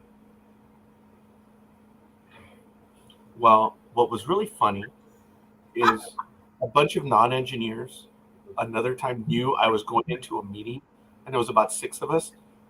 They all had little calculators. None of the engineers got it. I loved it. No one said a word.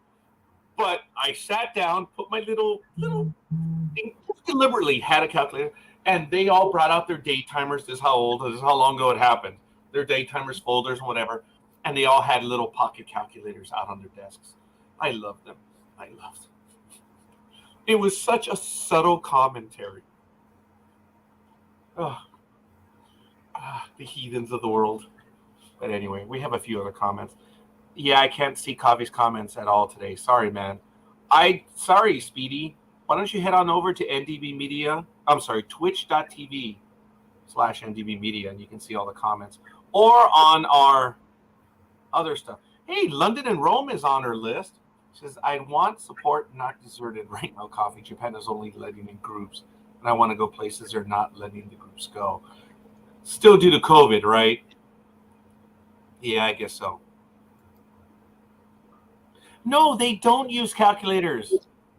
If they did, buildings wouldn't fall. Okay.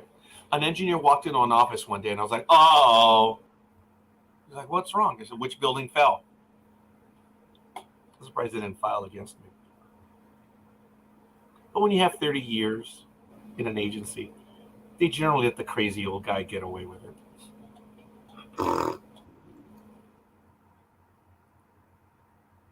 I'm not impressed by that. No? I guess not. Ladies and gentlemen, this is Sports Talk with the Guys, home of the Monday Morning Quarterbacks on Saturday. I haven't had a chance to have Casey on the live program in a while. And it's more due to my fault because she's on Monday and Wednesdays and Sundays. So it is an absolute thrill when I'm able to have someone from the family spend time, which I found out that family in the workplace, if you use the word family, it's considered by a few as, in the professional field, as a pejorative word. It is a word that should not be used. Why? I will go back to it. I saved the article. But family, when you use family, it is used in a way that we're a family. So to the new employee or whoever moves in, it's like, oh, omerta. There's, that you're entering a gang. It's crazy. Oh, like La Familia. Yeah, where people, basically, it's people will not snitch on others. It's like, no. But it's still misinterpreted. No, let's only snitch on you, Roger. Oh.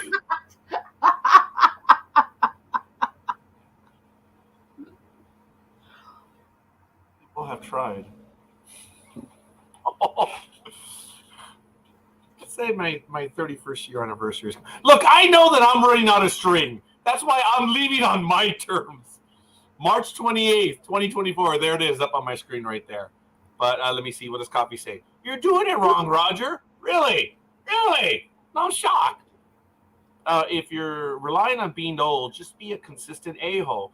No flip-flopping. That's what I do, and people know that's just me. Was there in any part that I referred to my actions in the diminutive?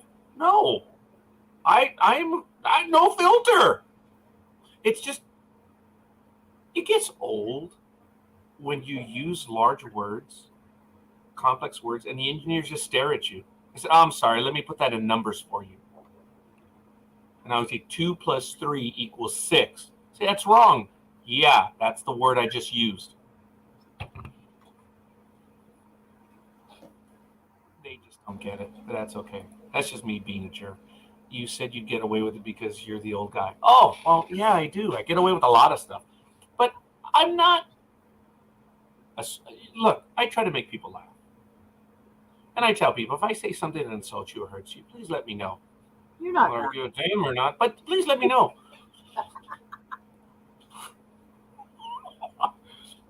You are getting old.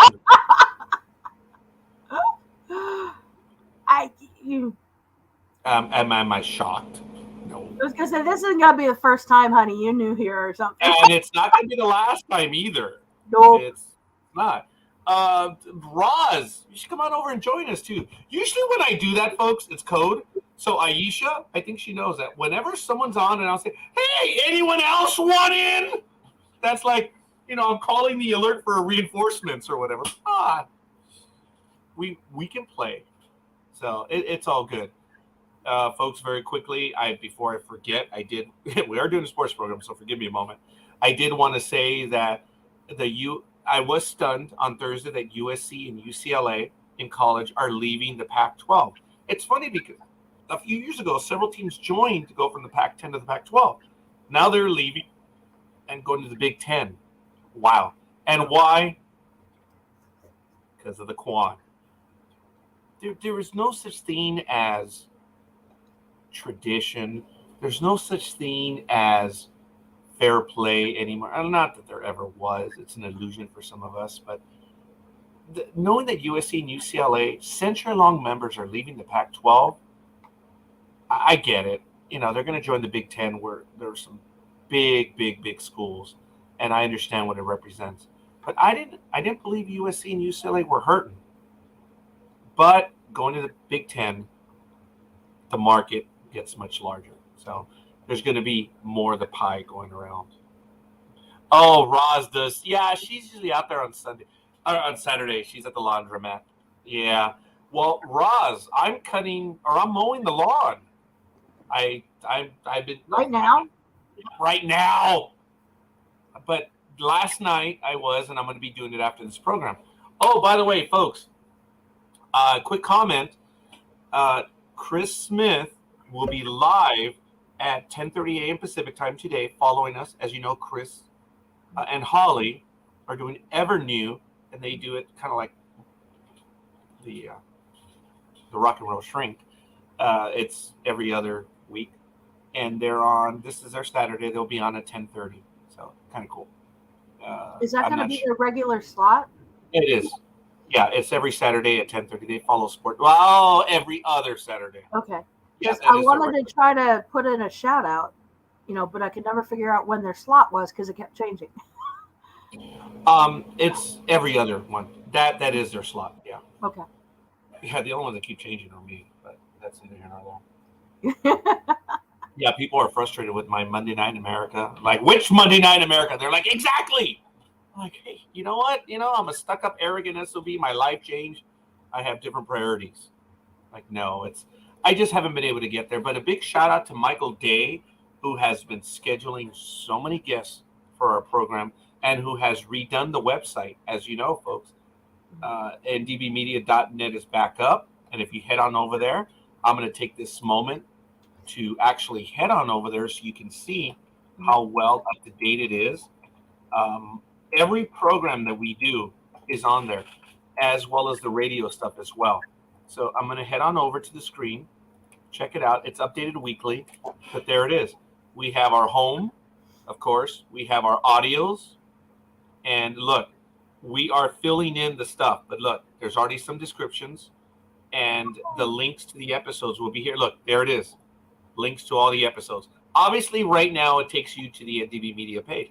Look at that! Upcoming You're welcome. Tales of the Walking Dead online viewing party premiere, season 1, episode 1. So what's this? Tales of the Walking Dead. I am not familiar with that whatsoever. It's brand new. Are you obviously familiar with stuff like Twilight Zone, for example? They have episodes. When it was on, it was each week, but they were standalone episodes. They weren't a contiguous story. Mm-hmm. So Tales from the Walking Dead is a series of currently 6 episodes for season 1, and there's rumors of subsequent seasons. And they feature a story that didn't get told in the main series. Now, it could be a prequel. It could be what happened after. It could be a brand new person we've never seen before. For example, one of the featured stories is the history of Alpha. Oh. And we only saw a snip, like 2 episodes, kind of covering what happened to them as the disaster already began, but not how she got that way. And so they're going to do an entire episode of a prequel featuring her. There are several others that are brand new characters we've never seen. They'll get an episode. There's one episode they're not doing that I've been clamoring for. There's a whole plot line that they set up between Fear and regular Walking Dead that they never took advantage of. There's characters on Walking Dead Classic that came through Texas a while ago. Yeah. And Al, the chick with the big monster truck who was interviewing people, interviewed Eugene, Abraham, and Rosita. They're on the tapes. Oh. We've never heard those tapes. We've never seen how they even met each other. And I'm like, this is a perfect opportunity for this because that story didn't get told. Wow. But they haven't. I brought it up on the show. Just I really don't think anybody connected to the plot line is listening, but you never know. Maybe somebody will talk about it. Sometimes they do, and that's the reason why we advertise. We cross promote. Yeah. Because it's and I've noticed that it's standalone episodes. Yeah. Oh, that's cool. All right. Well, there is something. And folks, notice if you check out the time slots as to what time the program is, deliberately, whenever Casey is on, I'm always on like 30 minutes after, because even though we're two different channels, I don't like to do that. I think it's better for the network where we have not concurrent, but we have and it's always worked. So I always watch this because I know she starts at 8:30 her time, which is 5:30 my time normally, and goes to about 7:30. Yeah. And if you look at it, it's 30 minutes before the hour episode, then 30 minutes after. And then I usually go 30 minutes after that, which is about 8. Sometimes I go after that. Yeah. But Sunday night's going to be a lot more busy. I may be doing something tonight, maybe. But July 4th, everyone's chomping at the bit because I've always done a July 4th one. I'm like, oh, that means I got to do it now. I'm more focused. I don't want to. But, yeah. That is The Walking Dead on NDB Media. It is over there, and it's a lot of fun, folks, what they do. And I've snuck in every now and then, and it's got a big audience, a lot of activity going on, which is really cool. So if you are a Walking Dead fan, it's every Sunday night. So good stuff. But that is the website, folks, ndbmedia.net. We've moved everything over. I love saying we when it was really Michael. But it's all good. So since you have been a loyal fanatic of the Admirals, the Commanders, as I said, she went for the kill right away, and I was like, being sarcastic. She's speaking of the language.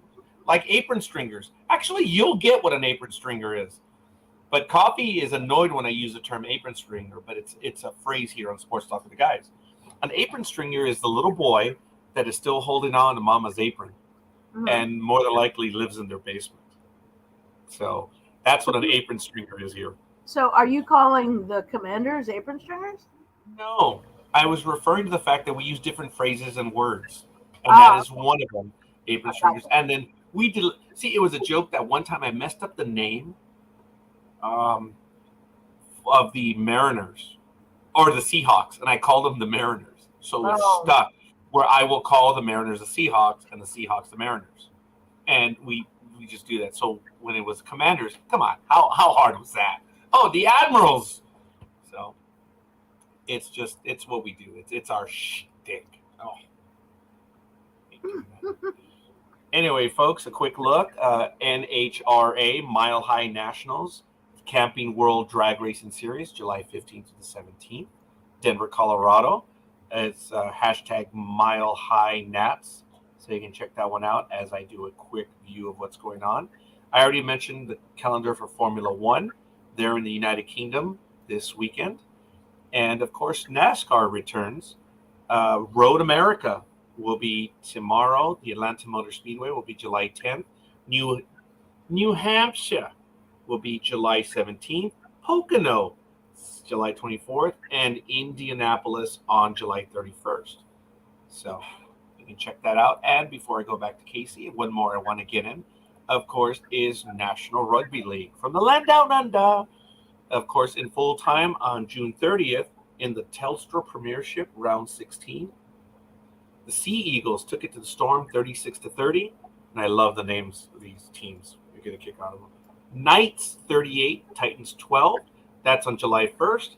Also on July 1st, Panthers 26, the Roosters 18.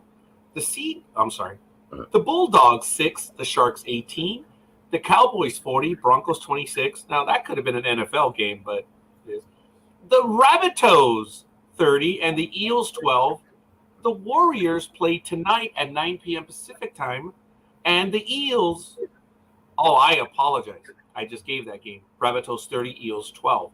Tonight at 9 p.m. Pacific time, midnight your time, Casey, the Warriors visit the West's Tigers. And then at 11:05 p.m. Pacific time, the Dragons take on the Raiders. So that's National Rugby League, round 16. So that was a quick look at that. Oh, and one more I want to get to just real quick. I think this is Speedy. Roger's going to stay up late on the 4th, right? Well, here's the bummer. I had a text message at 4 o'clock of a classmate saying, hey, do you have plans? Want to go see a movie tonight? I was in my bedroom watching YouTube doing this. Geology Hub. Awesome. Oh, I'm sorry. Oh, another volcano? I don't know what happened. I guess I was a bit tired. I would have gone to go see a movie last night. So my classmate, George, for those of you that are on my private page, George, he said that. No, he already texted me. He says, no worries. I should have reached out sooner. Hope you were able to tear up the lawn. In pieces, maybe. Not yet. Oh, I heard Siri. She's a wench, man. She gets involved in everything. Whenever I say, I'm sorry, she blinks up. She goes, what do you want? I'm like, mind your own business, Siri. But I just heard her on I believe on your end. On my end? Do you have an iPhone? I do not. I do not have eye contraptions in my house. Because I don't need my little pee-pee held when I'm on the internet. All right. Fine. It may have been mine then. The little wench was involved.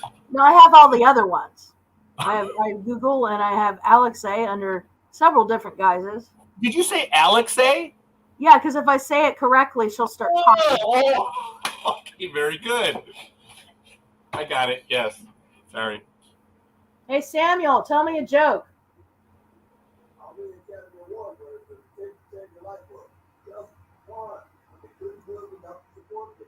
It's a Samuel L. Jackson joke, but it's in the other room. You can't hear it. I was able to hear just a little bit of it. Yeah. That is crazy. Did I see someone else? Let me see. Earlier a moment, I thought someone else jumped in and said a comment. I'm going to get back to them. So, about sports or about? It was a comment in the chat room. It may have been one of our other listeners. Folks, let us know who you are and where you hail from. It's kind of cool. It's it's our usual line.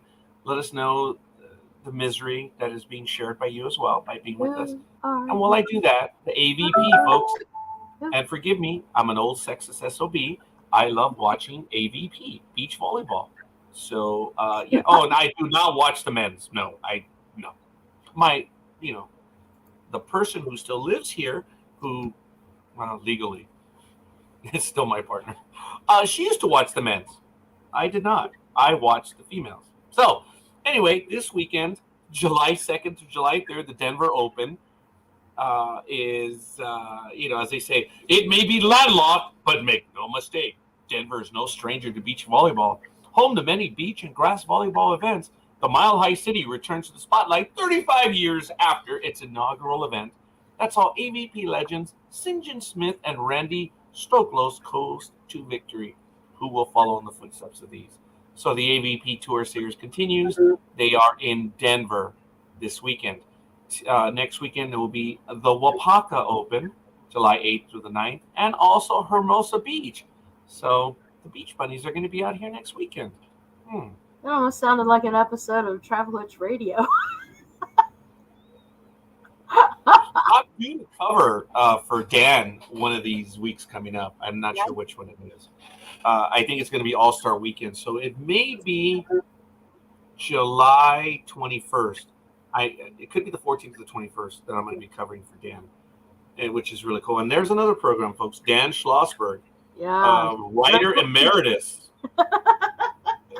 It's another superstar. I mean, we have Casey. We have Dr. Mathis. We also have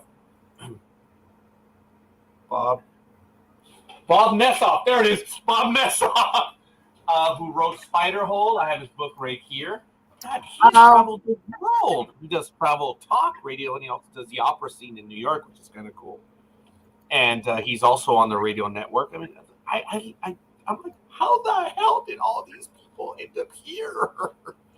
See, that's my claim to fame. Is that they're on the network. That's it. That's like, wow. I consider myself fortunate. But yeah. So yeah, I talk about being arrogantly, much better after Alaska, but then I think about this, I'm like, wow, this is awesome. You get all weak-kneed and slack-jawed. But that might not have been the appropriate one. So Casey, what are your favorite sports other than being an avid Commanders follower? I'm not really that much of a sports ball person. I kind of watch it casually, but I support sports ball person. Yeah, you see it through. Would sports ball. I mean, I'll support the local teams because it's a regional thing, but admittedly, some of our local teams have needed work, although hockey, not so much. They were doing okay. I mean, the Caps are usually pretty good to us most of the time. I don't know if you ever caught this. When the Caps won the Cup, we renamed my town Capitalsville. The mayor did that for when they got the Cup, and they came out with the Cup and did a whole photo op, and we temporarily changed the town sign and everything. It was very cute. No, I did not know that. That's neat. I know every now and then they'll do some stuff, but I did not know that they actually changed the town name. That is kind of neat. Somewhere I've got a T-shirt that they did for it. I'll have to dig it up and show you sometime. Only sports that matter: football and hockey. You mean soccer? Oh, very good. Aisha, yes, very well. It's going to be mom time, so I'll say that's it for now. Stay safe and keep safe, and with luck, I'll get to see you next week. And in 12 days, wow, way to go, Aisha. No, it's not old. You're as old as you feel. Which, the converse to that is I tell people, oh, you're as old as you feel. The converse to that is, if that is true, how old you feel? Where the hell is my Social Security check? Get off my lawn. Yeah. Now, Casey, I know that your English is much better than mine. So knowing what I just said, did I say it correctly? Was it the converse or was it the inverse? And if I'm putting you on the spot, I apologize. I thought because one was positive and I was switching to the negative. Correct. Inverse is more of a slightly specific. Knowing I was using a negative, that's why I went with the con. Con. No, you could say reverse. Ooh, culturally and ethnically, I don't know, man. No, there's no innuendo. I just made that up right now.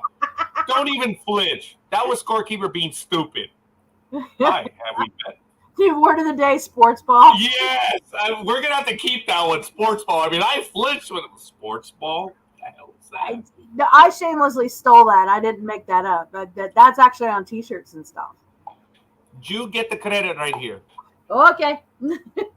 It's the way it is. So, have you ever been to any games, any sporting, sports ball events? Well, I gotta tell you. You just glazed over it. Well, when I was a kid, going to games was affordable by regular people. Oh, yeah. I have a hat and a glove from when I was about roughly 10 from a Washington Senators game at RFK Stadium. And I giggle when I see the logo now. I'm like, that's the Senators. Who are you kidding? Yeah. It takes me a minute to remember their name because they've been the Senators in my brain for so long I can't stop. I hear you. I don't recall. The teams were playing there when I was a tad younger, Yeah. but I don't recall them. So I never knew of a team being in Washington until the Nationals showed up. I know the history of baseball, and I get that. Yeah, they were the Senators when I was younger. Then there was something else, and then the Nationals, and there was a big fight about it. And I've also seen the Caps quite a while ago, and that's one of my regrets. Mark wanted to see the Caps. He's a big hockey guy. And we had tickets to the Caps for summer of 2020, and of course, Thank you for that. As a matter of fact, Coffee, that's why I was doing the cat or the dog thingy where I was looking up. Oh, the Texas Rangers, Coffee. Very good. Yes, I was about to say that there have been several teams. As a matter of fact, prior to, I remember they were using the third. I didn't know if there were three teams prior or that this was a third attempt, but obviously, yes. Very good. Rangers and the Twins. Yeah, they Thank you, Coffee. For a man who allegedly dislikes baseball, he's always come to our aid. Always. Coffee's always. He's a fountain of trivia for a hater. I had to write that down right there. That's the line. He sure was a fountain of trivia for a hater. Yes. and that's what I get. Well, okay, I'm not going to say that. It's just we are kindred spirits. Oh, he likes history. At 7:56 a.m. on Sports Talk with the guys. Now, I played softball. I used to be shortstop. Really? When I was a kid, back when I had energy. Let it go. So you did play softball, huh? Yeah, so did I. Yeah. It was fun. I think one of my best games ever offensively was in softball. I think I told that story last week or the week before, where I was on the baseball team and we were released early, so we went to play, and I was opposite Frank Trujillo. He was in my class. He was what I wanted to be. I wanted to be Frank Trujillo because he was a lefty. He was good at everything. He was a starter. Oh, yeah, this guy I admired, right? So we went over to play, and Frank and I were walking over, and hockeyist, God bless him, said, "Oh, we'll take Frank." And I was like, okay, well, of course, I can see that. I would have taken Frank too, but, hey. And then Wabui, who was a junior. I think both of them, were either sophomores or juniors. Wabui just came over and says, "I take you, Roger. You come here."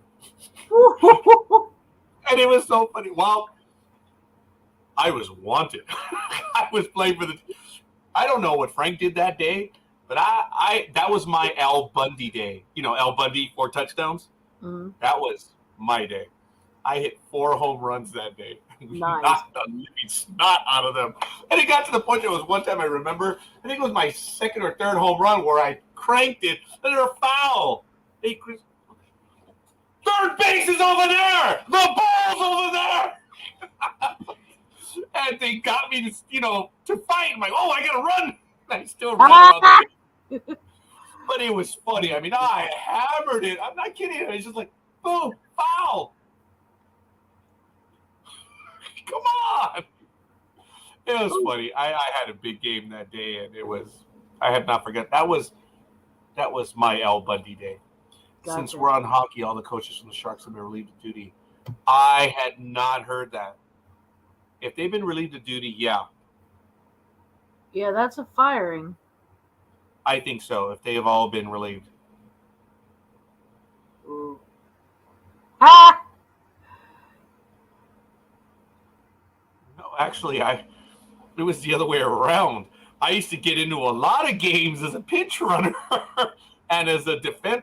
Well, okay, not necessarily a defensive replacement, but I got into a lot of games. As I said in high school, I was the ninth man on our 8-man pitching staff. Okay, so ah, cute. I got into games for many years, but Okay, so I've got I a sports question for you. You were talking about lefties earlier. Do you consider fencing a sport?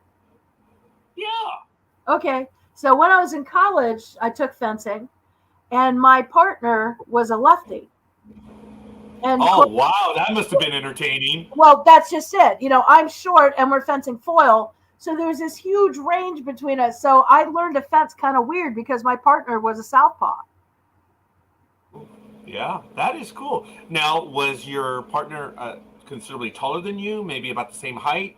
Oh no, he was taller. He was 6'1". Oh wow, okay, but just a little bit taller. But I had not seen a, I have not seen a lefty fencer. Wow. It was very interesting. Sometimes there were things in class that the instructor had to teach me different because we didn't have the right arm reaching out to each other. Mine was right and his was left, and so certain positions and things we had to adjust for all that. So it was a very interesting time. Good times. While I was falling asleep yesterday watching YouTube and maybe a little bit of Reels, I came upon this site where they teach young girls how to pitch in softball. Mm. And I commented, I think it was on Instagram, he had a Toronto Blue Jays cap. So I, of course, had to go for the kill. And I said, dude, it's obvious you know what you're doing, but your choice in caps needs work. That's all I said. I blew him on air. I was like, hey, dude, it's obvious you know what you're doing, but get rid of that Blue Jays cap. Yeah. And he has other caps. He had a Boston Red Sox one earlier, so I was just going to ignore that one. But I went after the Blue Jay one. But it's funny. The reason why I bring up the story is because they were showing a lot of girls on how they were pitching, and you could tell. Okay, well, there was one that was like, wow, she was 8 and she was throwing so hard. She looked like a teenager because she was really getting some zip on the ball. But they were predominantly righties, and then there were a few lefties, and I was like, hey, I like the lefties better. So, and of course, both of my daughters are lefties. I did not like that. Oh, I love the fact, both of us, both that woman and I, their mother, we're dummies. I mean righties. So now, whenever I'm on a chalkboard, I used to love psyching people out because I would write with my right, and then I would turn around and write with my left, and I would immediately look around to see who caught it. And most of the people are just like, he's boring as shit. And then there was the one or two that are like, how the hell did he do that? And I just did that on purpose. No one else would get it. But let me see. We do have, fencing is a sport, but TV executives say it's too real, even though there's been real sports on TV for years, even wrestling. I need to clarify that one. But I see fencing too up close and personal. I mean, I'm not sure what that means. Yeah, I'm not either. That's ask for a little bit of clarity. Now, it's very strange in the NHL. Everything got pushed. Usually the draft is in June and free agency starts July 1st. That's correct. This year the draft isn't. So it's a couple weeks late. Why is that? Yeah, it still might be some COVID residuals. I was going to say, is that COVID? I did notice that we kind of joked about it over the last few weeks that the NHL schedule was altered a bit. So maybe they're trying to take the tack the NFL has, just very quietly. And what do I mean by that? Over the years, Casey, we've been talking about how the NFL. Okay, look, I'm a baseball maven. I am. I love baseball, but I'm glad we have a variety of other sports, and I do watch other sports. But the NFL has its window, basically late August through January. Well, what the NFL has been trying to do for the last 10 years is make it a full year event by doing something every month. And the NFL has extended the schedule, added weeks, adjusted games, whatever. And they have events that the NFL is becoming a year-round thing. So, because baseball was a year-round thing. and I believe the NFL, which is America's sport, folks, whether you like it or not, and I don't, but I acknowledge it. I know what America's fervor is, what they do.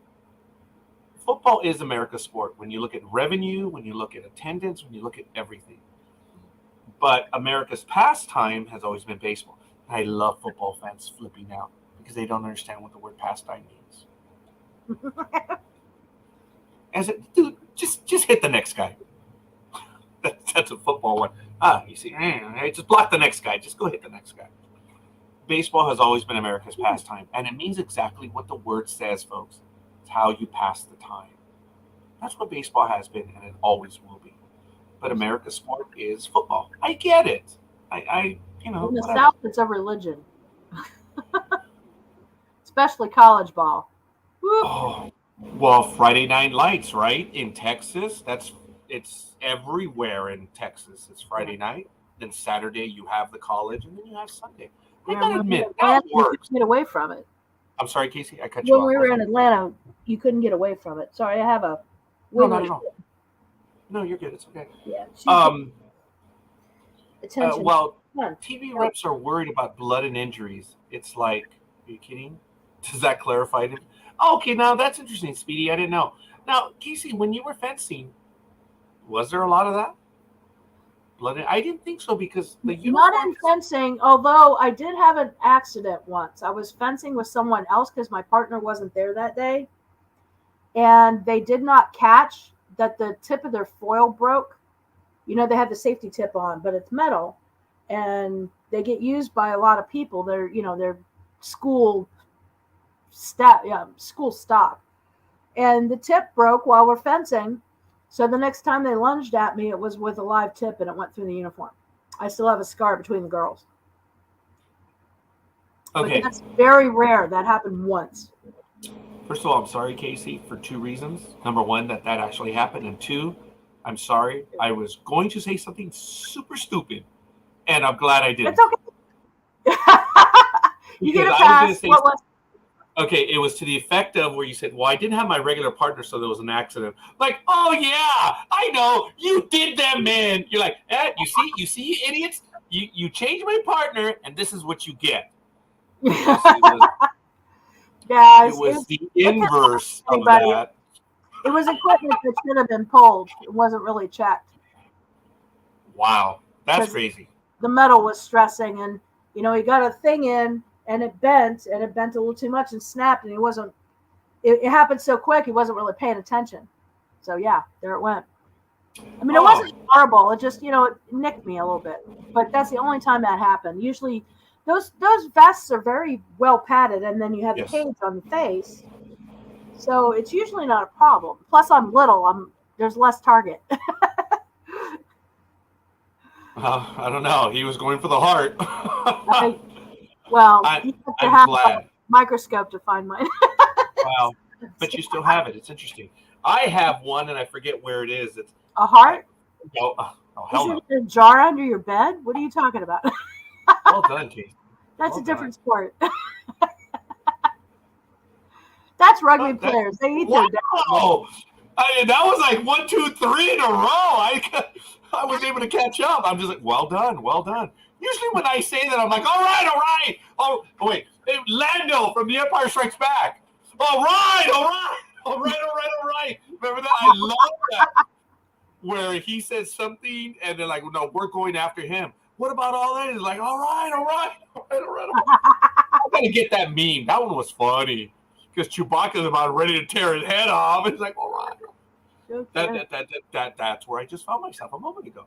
I was waving the white I flag. think fencing would be good as part of X Games or something sports related. What do you think? I think it. Oh yeah, there's a comment. Thank you. Right, that's what I'm saying. Yes. Pull that up.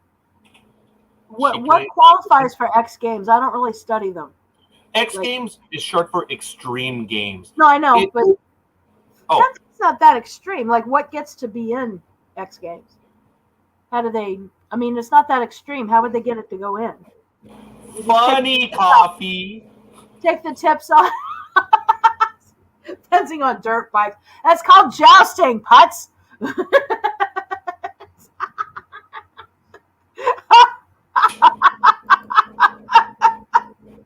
think I just broke Roger.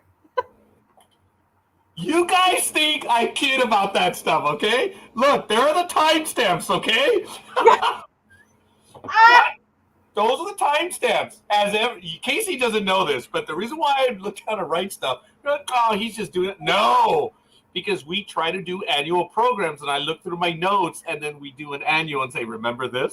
So, Casey, you've already been here for 2 of them. But usually, whenever someone rips coffee, they never use the word putts. That's actually very polite for what he's been called over the years. Well, I don't know him that well yet. Oh, we're not asshole friends yet. and trust me, that line will be blurred and crossed shortly. But I mean, it got to the point, Casey, where I was told by the other hosts, "Are you going to ban him?" Like, why? He hadn't attacked me yet. So as long as he doesn't go after you, we're good. Well, the thing is, he would irritate all of them. And he caught me. Thank God I was alone on the program. He's going to get me now for putts. Yeah, I don't know. He's getting warm and fuzzier as he progresses on this life travel. I've noticed that he does not attack women. Well, there's one that he does, but we won't get into that one right now. But that's a singular thing. But yeah, that's just. But he doesn't. He has a great deal of respect for people. And the funny thing is, he'll get onto a topic and he just won't let it go. And he will. He's gotten under everyone's skin, and I would just chuckle. And finally, he got under mine, and I snapped. Oh man! But if I remember correctly, okay, here it is. I've had on radio show people tell me, advertisers ask about me. I believe it, dude. I believe it. And I appreciate it, Coffee. Dude, look, I get it. And I'm thrilled that you spend time with us. But yeah, he's gotten on, and he's damn good at it. And the funny thing is, I've heard him mess with other people. Well, not heard per se, because I've seen his comments on other programs, and I just happen to be in there. I'm like, what the hell? Oh, I thought he was just an a-hole to us. So. You're not special. Right, we were not. It's like, I get it. And it's just, he believes what he believes, but he'll find something that just will get on our nerves. And like when he went for the kill on me, dude, I just snapped. But if I remember correctly, Coffee, after about 5 or 10 seconds, I was like, oh, you little bastard. you little bastard. Stardo! Yeah, it's the favorite subject in high school and college. Psychology. Come for me. I challenge all. Ooh. Okay. Oh, yes, God. And look, he has not engaged you directly, Casey. He's feeling you out right now. Yeah, but see, I put the gloves on because it's not my show. You're part of the network. You're part of the family. No, I know, but I don't feed in other people's yards unless invited. You're more than welcome, obviously. Be in your yard? Yeah, well, once I mow the lawn out there, yes. Yes, but as far as here, all the time, I'm thrilled that you're spending time with us.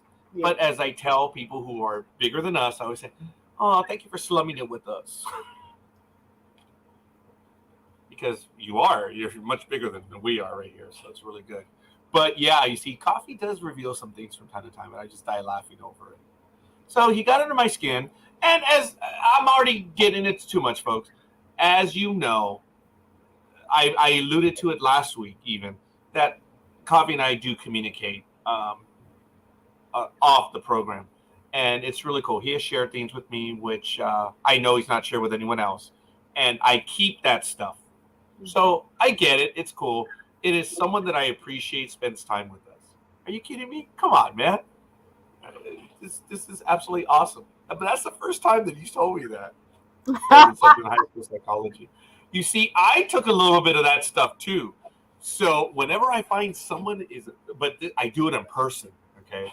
The first thing I do when I meet a psych major, but they don't know that I know, I'll I'll do all the obvious, gestures to give them a negative feeling just to screw with them. But the one that I love doing the most, this isn't Myers-Briggs, but this is handwriting analysis. I love doing the open A loop. Oh. Oh, look at how she flinched. Okay, folks, or not flinched, but reacted. She'll correct me if I'm wrong, but folks, a lot of mass murderers, psychotic people, when they sign their name, or not necessarily sign their names because they don't always have a name, but whenever they have this profile, they tend to have an open loop A. And I'll explain to you what that is. I'm going to draw a picture of it. And they all have it in common, right, Casey? She's gone quiet. But see, I don't know if it counts if you're doing it as an affectation. It has to just happen naturally. That's what I mean, though. I do it on purpose. She'll correct me if I'm wrong, but there it is. The A with the open, right? Oh, Oh, so yes, it's A with the open loop. So when I find out that and it means a lot of stuff. Okay, it's not only what I just said, but I've done that stuff because when I find out that that's what they study, I do things just to put the fear of God in them. Oh my God! I love to mess. I'm gonna be AFK for like 2 seconds. The cats are eating something in the kitchen and it made glass noise, so I will be right back. Oh, it's all good. Yeah, like your engineer. Oh, yes. I talk about several folks. So I'm actually going to put Casey on mute. Oh, she has to mute herself. So anyway, but she walked away for a moment. So, I think she muted herself. There it is. So, good stuff, folks. I appreciate that Casey's on with us. I know I'm way off track, but that's why I'm getting sports in from time to time. July 4th, the festivities, folks. Joey Chestnut's one-time rival, Takiro Kobayashi, says, "I'm still the best." Wow.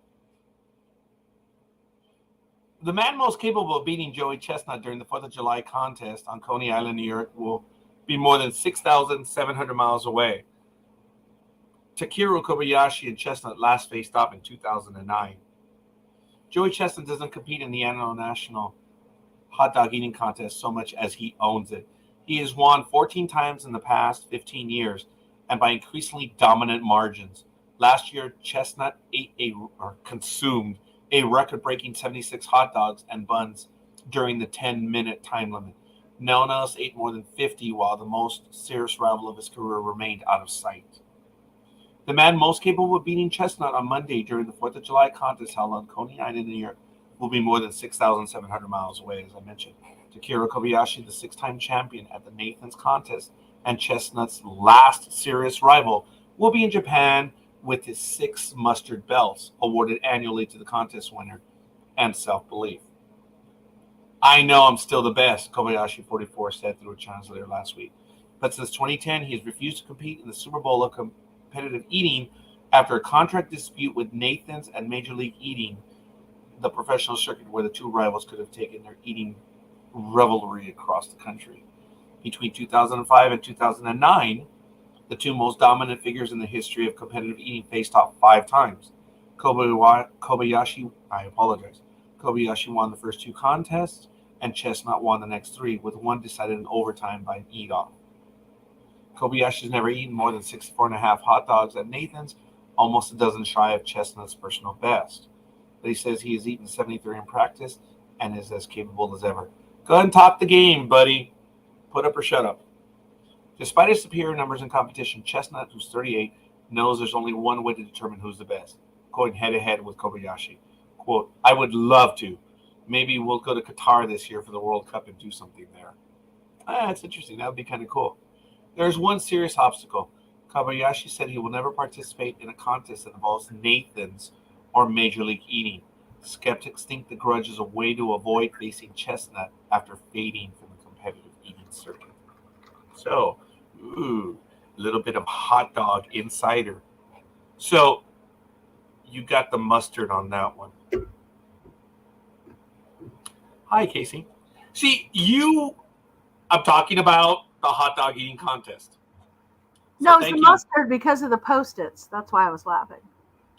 Well, I had to bring it back because I was talking about the hot dog ones. Yeah. It's all good. So, welcome back. Damn. So what's the weather like out there? It is only 70 degrees right now, but it's going to get up to about 80 something today. The last few days have been hot. See, my voice even broke when I said it. It's currently 86. It's going to go up to 92. Oh, I think you're going to be hotter than we are today. Yeah.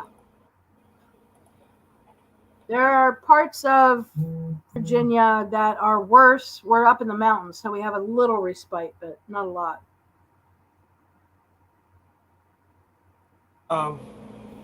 Okay. The Weather Channel is saying that it's 69. It's going to get to 87. Folks, last Sunday when I went out with my classmates, George and Mike, saw the picture, and I have to tell the story. Oh my God, I'm going to tell the story. Okay. Oh, I did tell the story. No one reacted. No one liked it on Facebook. I know, there was some bullying involved, but hi, have we met? It's just you had to have been there. Mike, my buddy, who has been on this program, he is Solomon Walters. So everyone who's on my Facebook page, go back. That's the same Mike, Solomon Walters. It's funny. He was doing our NASCAR for a year and a half. But anyway, it was 101 degrees in Santa Clarita last Sunday when we went out. It was a last-minute deal that all three of us went out. And we went to that nice steak place. I was worried because, I have the diverticulitis. But I wanted to go with my classmates. And sure enough, as soon as I sat down on the menu, there was lots of other stuff. I had the halibut. And it was a hell of a halibut. But anyway. I was going to say, just for the halibut? Just for the halibut. Yeah, I just beat you to it. I didn't give you the opportunity. But yes. Actually, I saw Maverick the next day. Not. Casey, you've seen the first Top Gun, right? I've seen the first Top Gun. I have not yet seen Maverick. I intend to, just haven't had time yet. I'm very excited for the Val Kilmer cameo, though, because of the AI work on his voice. I'm doing a bad job of not overselling it, but I have seen the movie a second time, and I said I would see it twice. I may go see it a third time. But ignore that for a moment. And this is what I try to tell everyone, especially if they've seen it before. Casey, on this movie, the movie lets you know where it came from. Yeah. But it does it in such a way it says, remember? Mm-hmm. And they don't hit you over the head like Star Trek is doing and Star Wars, where the game is how many Easter eggs can you find? Do you folks even understand what an Easter egg means now? An Easter egg was something that you find, not a literati endeavor. Yes, I use that word. It's a treasure hunt, not a glove in the face. Yeah. So I've given up. If I see something, I'm like, okay. Go ahead, Casey. Or are you waving to us? There is a flying thing that keeps chasing me, and I can't get it to go away. I was going to say that you're spraying the stuff. That makes you overqualified for sports soccer with the guys. Just spraying stuff in the air. That's what we do here. It's good stuff. That's when you're talking. I'm actually trying to get rid of bugs. So that's different. Yeah. And yes, by the way, a couple comments back. Nathan's are quite delicious. I had a little time in New York, so I had a chance to go. Do you know where I want to go to the Gray Papaya? I don't know what that is. It's another hot dog place. It was made famous in the movie Fools Rush In with Selma Hayek. Okay. Yeah, and what is interesting in Die Hard 3, folks, there's a scene where they're in New York, where I believe they're at the water fountain where they're 5 gallons 3 to make 4. Well, okay. In the background you can actually see Gray's Papaya. Oh. I thought that was kind of neat. It was that one is incidental or timing, whatever. Yeah. See, we get that a lot in sports talk with the guys. When someone does this, that's code for you're full of. That's why when you were spraying that stuff earlier and doing that, it's that makes you. Yeah, no. Where we are, there are a lot of gnats, and some of them got in the house last night because I have friends over in the back. The Nationals, I get it. And I'm trying to get rid of them now because they've overstayed their welcome. Oh. I made a mistake. I left something in my room, and little rats showed up. Not rats, the gnats. Oh, Rats because of the cats that I have.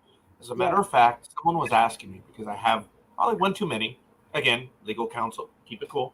Anyway, yes, I have legal counsel right next to me. He's losing his mind, but it's okay. Hey Siri. Oh, sorry. Thank you, Casey, for playing along. People, I've used that joke before where I say I have legal counsel right next to me. They're like, you really have someone? No. If I can barely tolerate my voice, how can someone else? Mm. The couch potato, we were talking on air one time on Blog Talk Radio, and he says, hey, Scorekeeper, you know when you go back and listen to your program, you catch all your errors? Like, whoa, what? Yeah, when you go back to listening to your episode, you count all the mistakes. You listen to all the episodes that you do? He says, yeah. How else do you learn?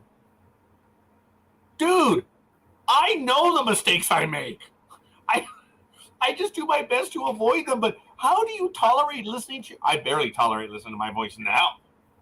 So for me to go back, I mean, dude, me going back to listen to me, I equate it to medieval times.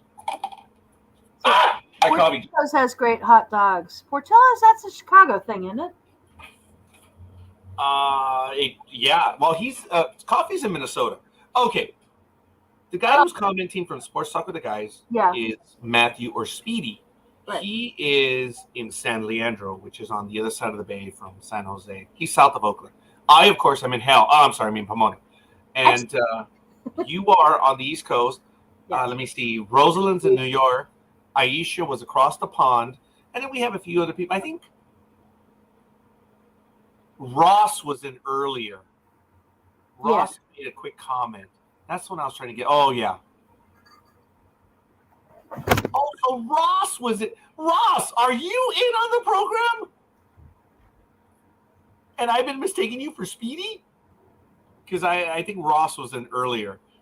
And Ross is also on the internet programming, the fan films. And he does quite a bit. Well, he's in Utah, which is really cool. And he was also on Ever New. And he was talking about train sets. And he was, oh, wow, those are awesome toys. Ross got mad at me. I know. It's a train set. I know. They're collectibles. I know, but they're toys.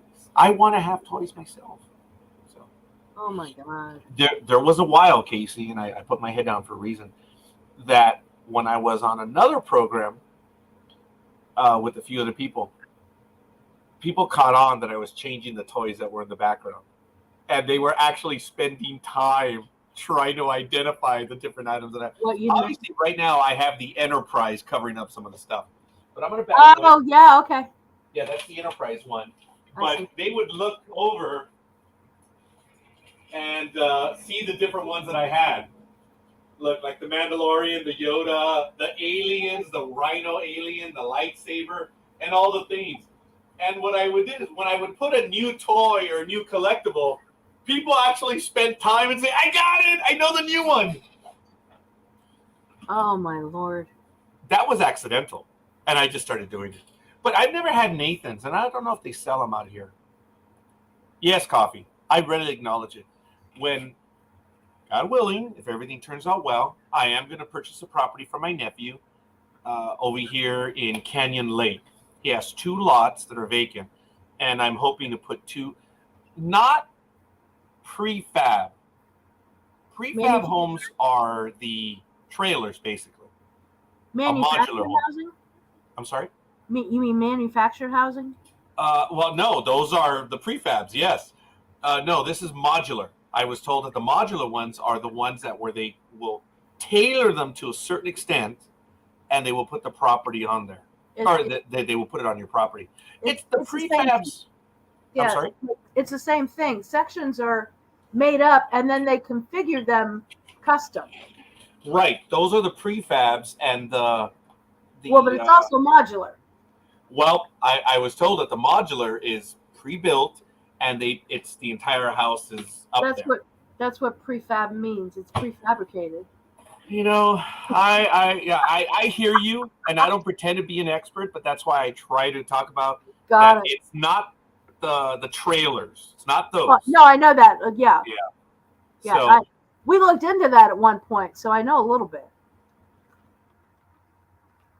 There's a reason to train people are engineers. I like that. That could be a double entendre on that one because we're talking about trains, and then also my love of it. Normal. Who is this rude person? That's coffee. Wait a minute. Are you an engineer? What the hell are you not, woman? No, I'm not. That's one of the things I'm definitely not. I'm not an engineer. I'm not a mathematician. And How many degrees do you have? You have several. Mm-mm. No? That's Dr. Mathis. Birds of a feather. Yeah. If it does work, I'm going to be able to put 2 homes on the lots, and the goal this year is to purchase a home, but not only purchase a home, but to go and get those. But I'm going to have a septic system because we're about 3/4 of a mile away from the sewer system, which will not be installed for another so many years. Yeah. Man. So, but I should be able to put both.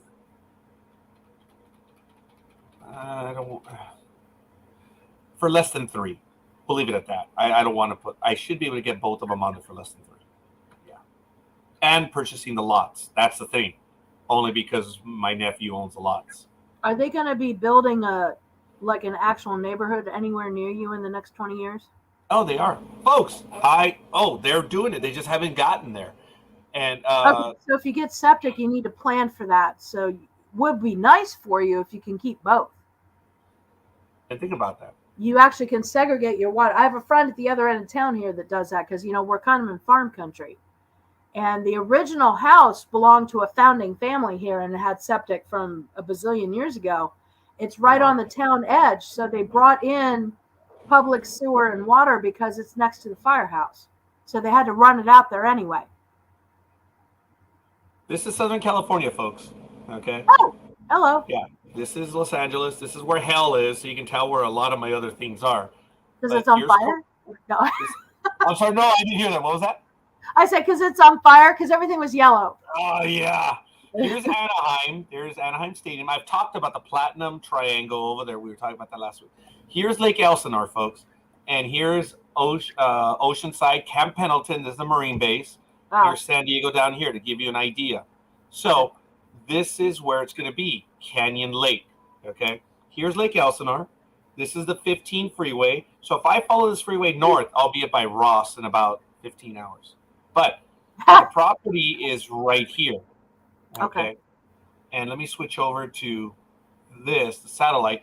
Oh, yeah, they're building all around. This is where they're working right now. Okay, so it's coming.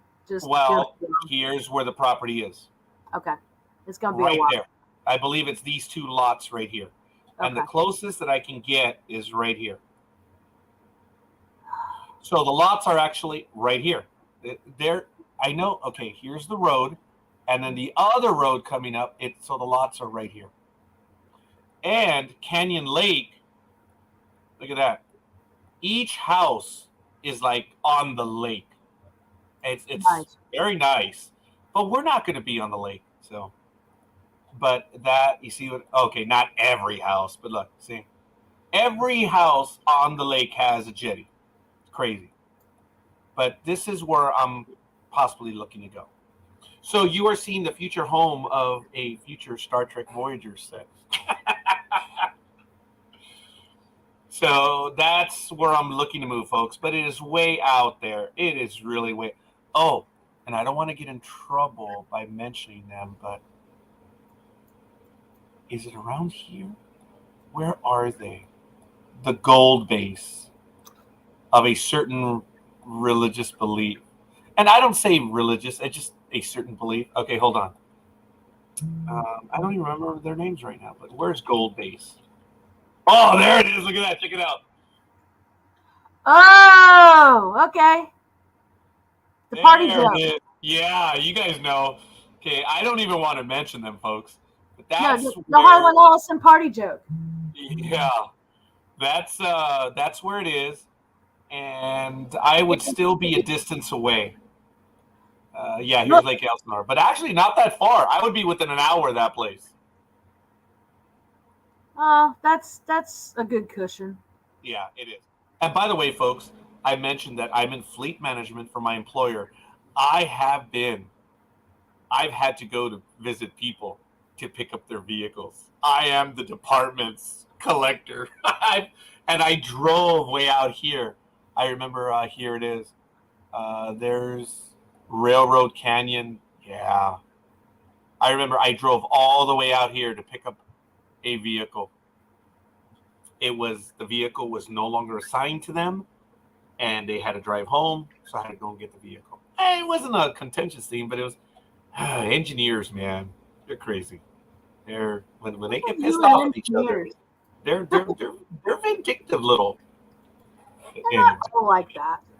I have a lot Oh. of friends who are engineers. I just don't Oh. understand the work.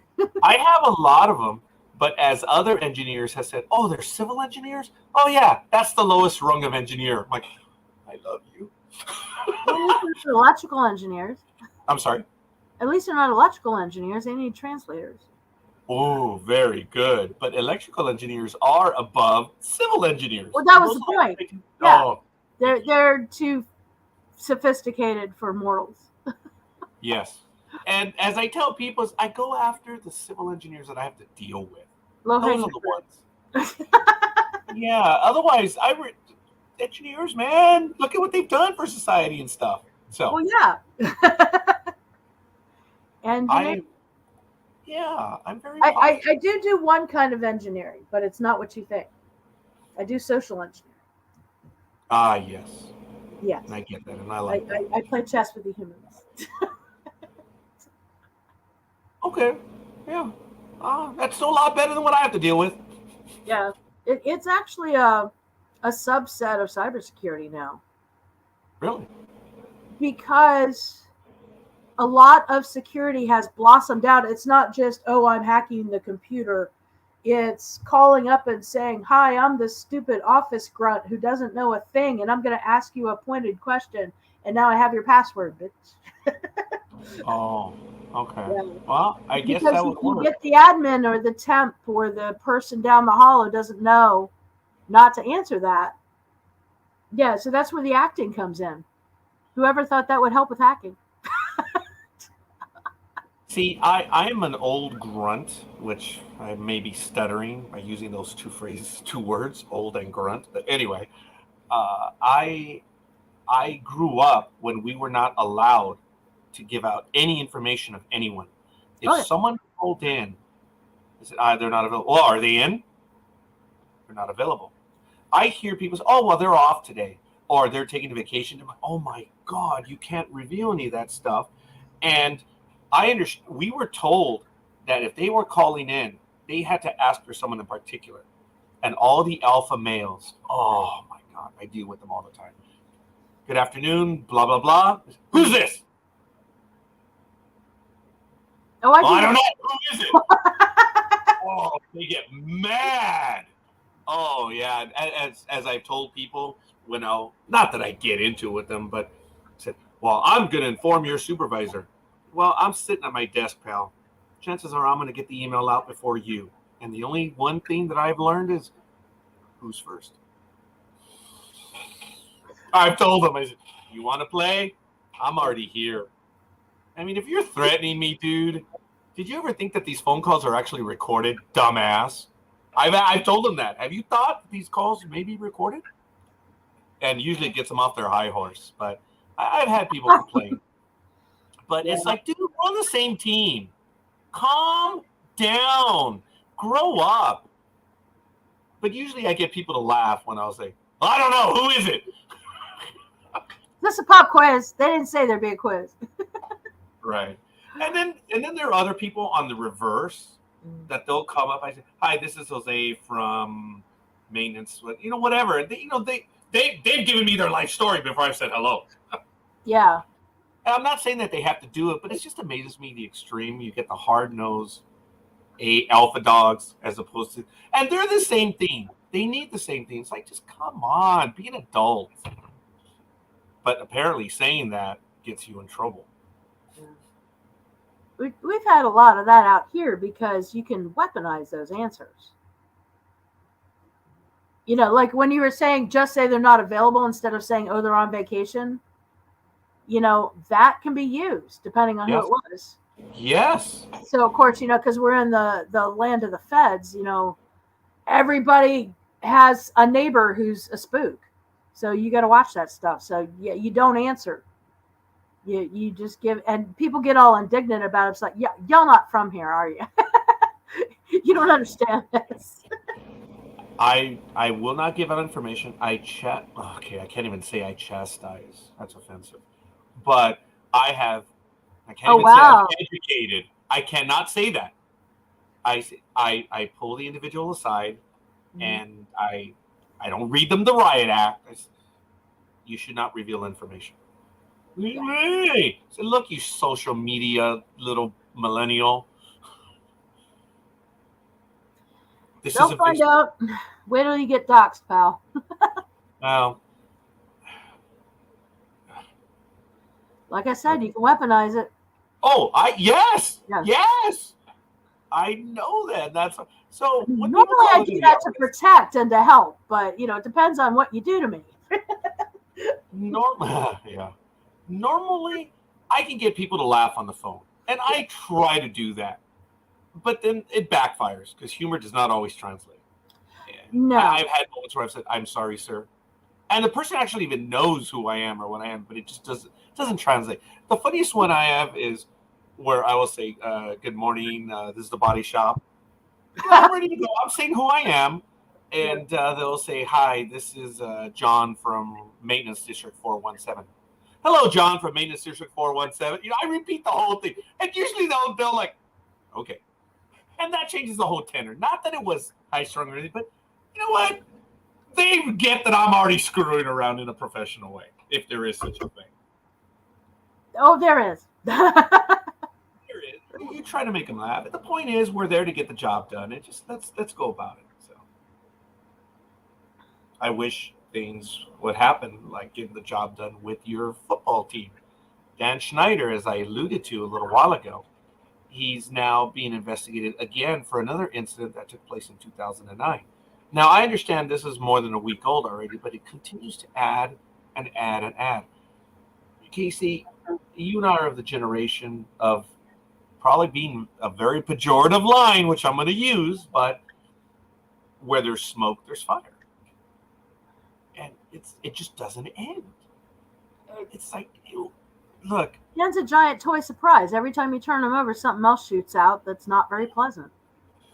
Yeah. I was done with him when he got here, and it's only gotten worse. People think it's easy to get rid of an owner. It's not. Oh, no. These people are billionaires. They know how to protect themselves. And the rules are written in such a way to protect their endeavors. We talked about how the commissioner of the NBA was able to get rid of the Clippers owner. When all the stuff revealed, when he had that young lady and he was saying all those racist things about the person that she was going, this is some years now. People were shocked. And Big Dog and I, when he was here, we're like, no, we know who this is. This person is sued all the time because he's a residential mogul. It happens. We know it. Now, Big Dog and I had to be very careful on what we said because the gentleman was rather litigious. But we said, this isn't news. And as I say, you'll hear us in the program say, oh, well, we know. Well, this is great. Yeah. And we just know. Look, that place that I just mentioned, I did not mention them. Yeah. Look, I am not worried about those guys that are blowing up military bases or nightclubs and stuff. The Taliban, all these terrorists. I'm actually not afraid of them. I'm afraid of that one group, though, the one that I will not mention on air. They are good at making people's lives miserable. So I don't want to play. that belief system. I They are I they have are a cousin in Florida who uh-huh. got on their fecal roster, same town Yeah, as the other HQ. right. Yeah, I am Yeah, deeply familiar. And then that there's a whole incident involving them that changed hacker culture forever. 2008, yeah, which I yeah. was in. Yeah. Yeah, folks, I'm not going to say that my heart is skipping a beat right now, but it's moving a little bit faster. I Yeah. look, I am here in Southern California. I see it all the time. Yeah. So I'm a little bit more familiar. It's just I will not engage in any way whatsoever. And hey, look, they're good at what they do, and I'll leave it at that. So They have the money to be good at what they do because they have backers who can pour into it. yeah, yeah. So, other than that, Mrs. Lincoln, how'd you like the play? Very good, very good. Yes. About as good as a limo ride, Jackie. How you feeling? Wow. Oof, that was two of them right there. Well, that was a comedy defusal team. We had an emergency situation. Wow, that's really well done. Now, the one that I know is like, I actually use it as a joke, and it was rude of me. But along those lines of those last two, said, hey, Scalise, why are you shooting off like that? And I put it on his Twitter because I was like, dude, you stop shooting off. And there's another word which is offensive to people. It starts with an E, and it has to say you spout off uncontrollably. And I use it in a meeting, and they looked at me and like, hey, third definition, look it up. Because I told the guy, will you stop doing that? Yeah. And they all flinched like, what? Third definition. Come on, people. He's a good opportunity for a baseball joke. I'm just saying. Oh, please. Oh, I don't know why. That's where he was. Yeah, let me tell you. They were at a baseball game downtown. Yeah, I guess it could be out on the mall somewhere, like a bunch of staff were playing. Yes, for him, yeah. Right. And look, I'm not for violence. I'm not. I know I was stupid. I kind of bit my lip on that. I feel that saxophone. Wow. Saxophone. Yeah, you know. Yeah. Folks, look, I'm not going to get. This is a sports program, and I know we varied off a little bit, or we tangent. Hey, Roger, tangent. We talk about sports. Yes, but we talk about everything right here. But like, ooh, yeah. What happened with Scalise and the ones that were shot at that day, folks? No, you don't do that. You just don't. Oh, this is so funny. I just got a message, inspiring quotes. I'm talking about Stephen Scalise. So, look, he said something really stupid, and I answered, and it was coarse in the way that I answered him. I probably should not have done so. But what he said drove me to actually comment that way. So, but I should be a better person.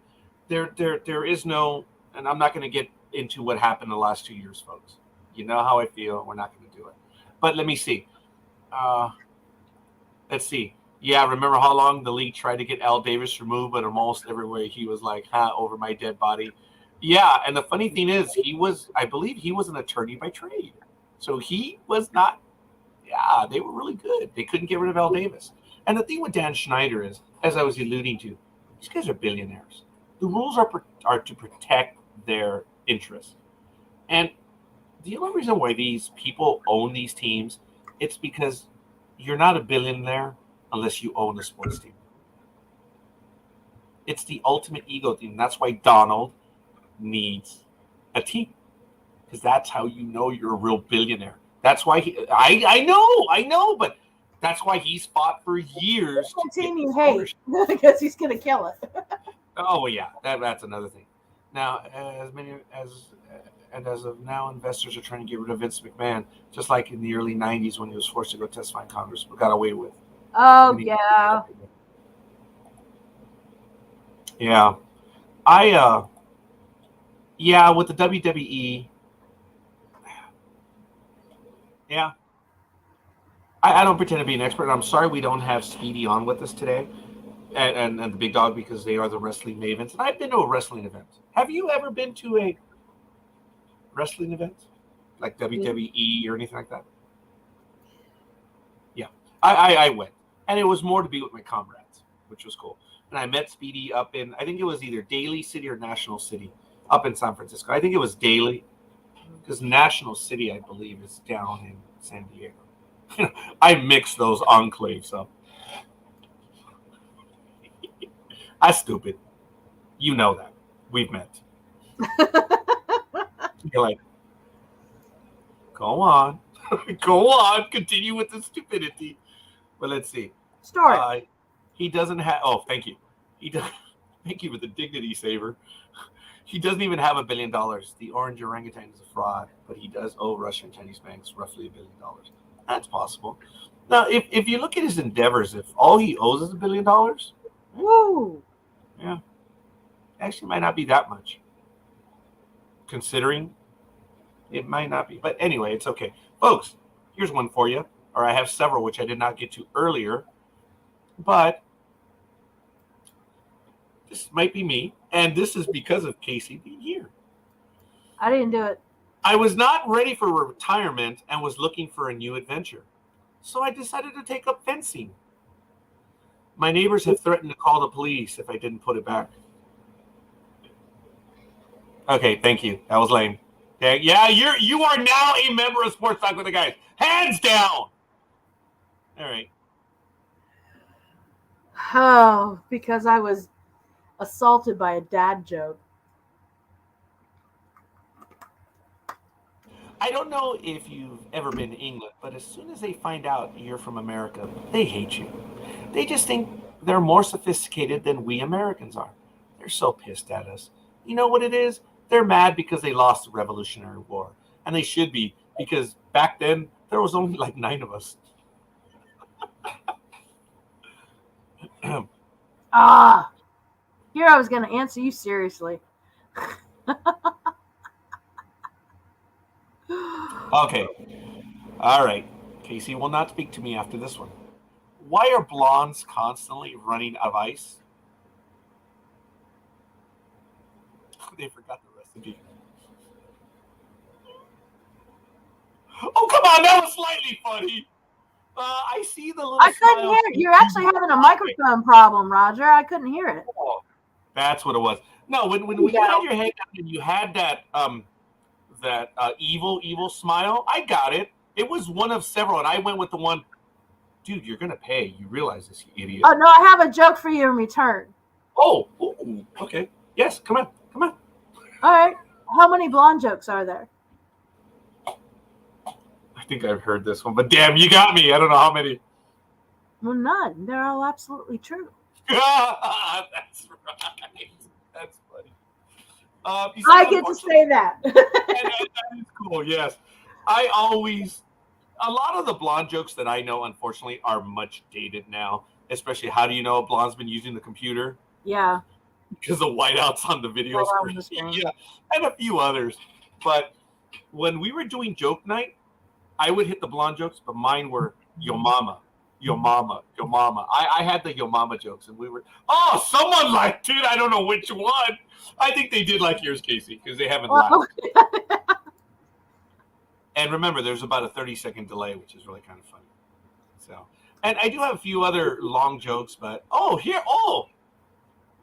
this is a dad times 3, or squared times 2, or times itself. Okay, forget it. Yeah. What is the cheapest meat? Yes, this is from Alaska. Deer balls. They're under $1. I know, that was painful. I'm sorry. How do you think it feels? Oh, did you hear her? Did you? She jumped in. I'm sorry. Oh no. I do that every I've been in meetings. I say, I'm sorry, and bink. So they're like, oh, there she is again. It's fun. I get a kick out. The buddy that asked me to go see a movie yesterday, his name is Jorge Garay. This translates very well. So when I got the phone, he was one of the first ones. I said, Siri, please call George. Whatever, right? And she, you don't have a George. You have a Jorge. I'm like, oh, no way. I had the phone. It was like the 4S, my first iPhone. That was hilarious. And when I saw my buddy George, within a few days, I said, hey, George, check this out. He died laughing because I have it spelt in Siri, How it's pronounced. Yes. That was cool. That was the only time I was impressed with Siri. Gotcha.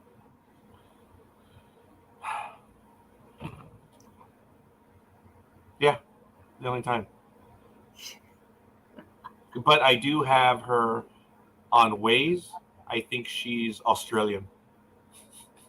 Oh, yeah. Whoa. First joke I remember being told is, what does Iowa stand for? Idiots all walking around. I like that. Do you know what? That is okay, man. Okay, actually, that's all right. I had a coworker I still have a coworker. I'm not going to mention his name, but he's a macho guy. He's a cool guy, rides Harleys and stuff. And he is not one that would tell. And he has a percentage of Indian in him. And he came over to me one day. He says, okay, oh, God, I got to get this right. He said, because I think I was trying to find something, whatever. And he said, are you part of the Fakawi tribe? Excuse me? Yeah, the Fakawi tribe. No. Really?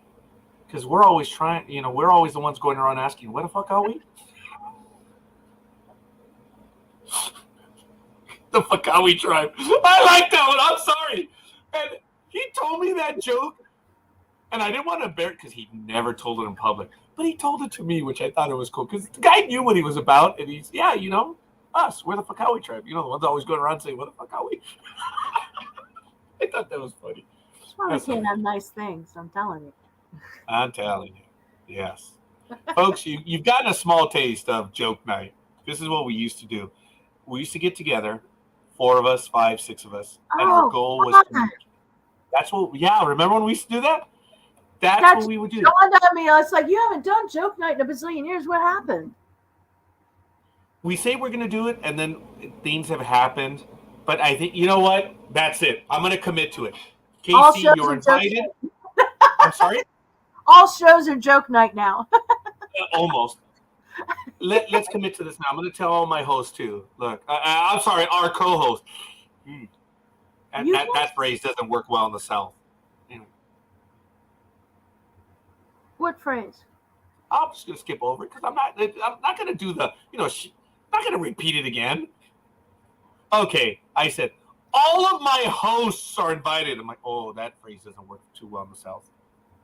That's not a Southern joke. I don't get it. That's a phrase. That was an ownership joke. Hosts? Yeah, but when I say my hosts, like, oh, no, I don't own them. They're part of the network. Okay, I think you know what. Yeah, okay, let's let it go. I know it's not a. Okay, well, all right, it's not a thing. All right, Scorekeeper was stupid. What a shock. No, Scorekeeper's indicting himself when he didn't need to. We're good. Hi, have we met? We do that all the time. Folks, let's call it July 18th. There it is. Joke night. And we'll even go a little bit earlier. We're going to call it at 6 p.m. Pacific time. Joke night returns. Everyone, folks, you know what we do. Seriously. The goal of joke night is just make each other laugh. And if we can make people laugh. You heard the blonde joke. Yeah. The last time I went on joke night, that's the last one I pulled on you. Wow. Okay. That's it, folks. We're going to do it.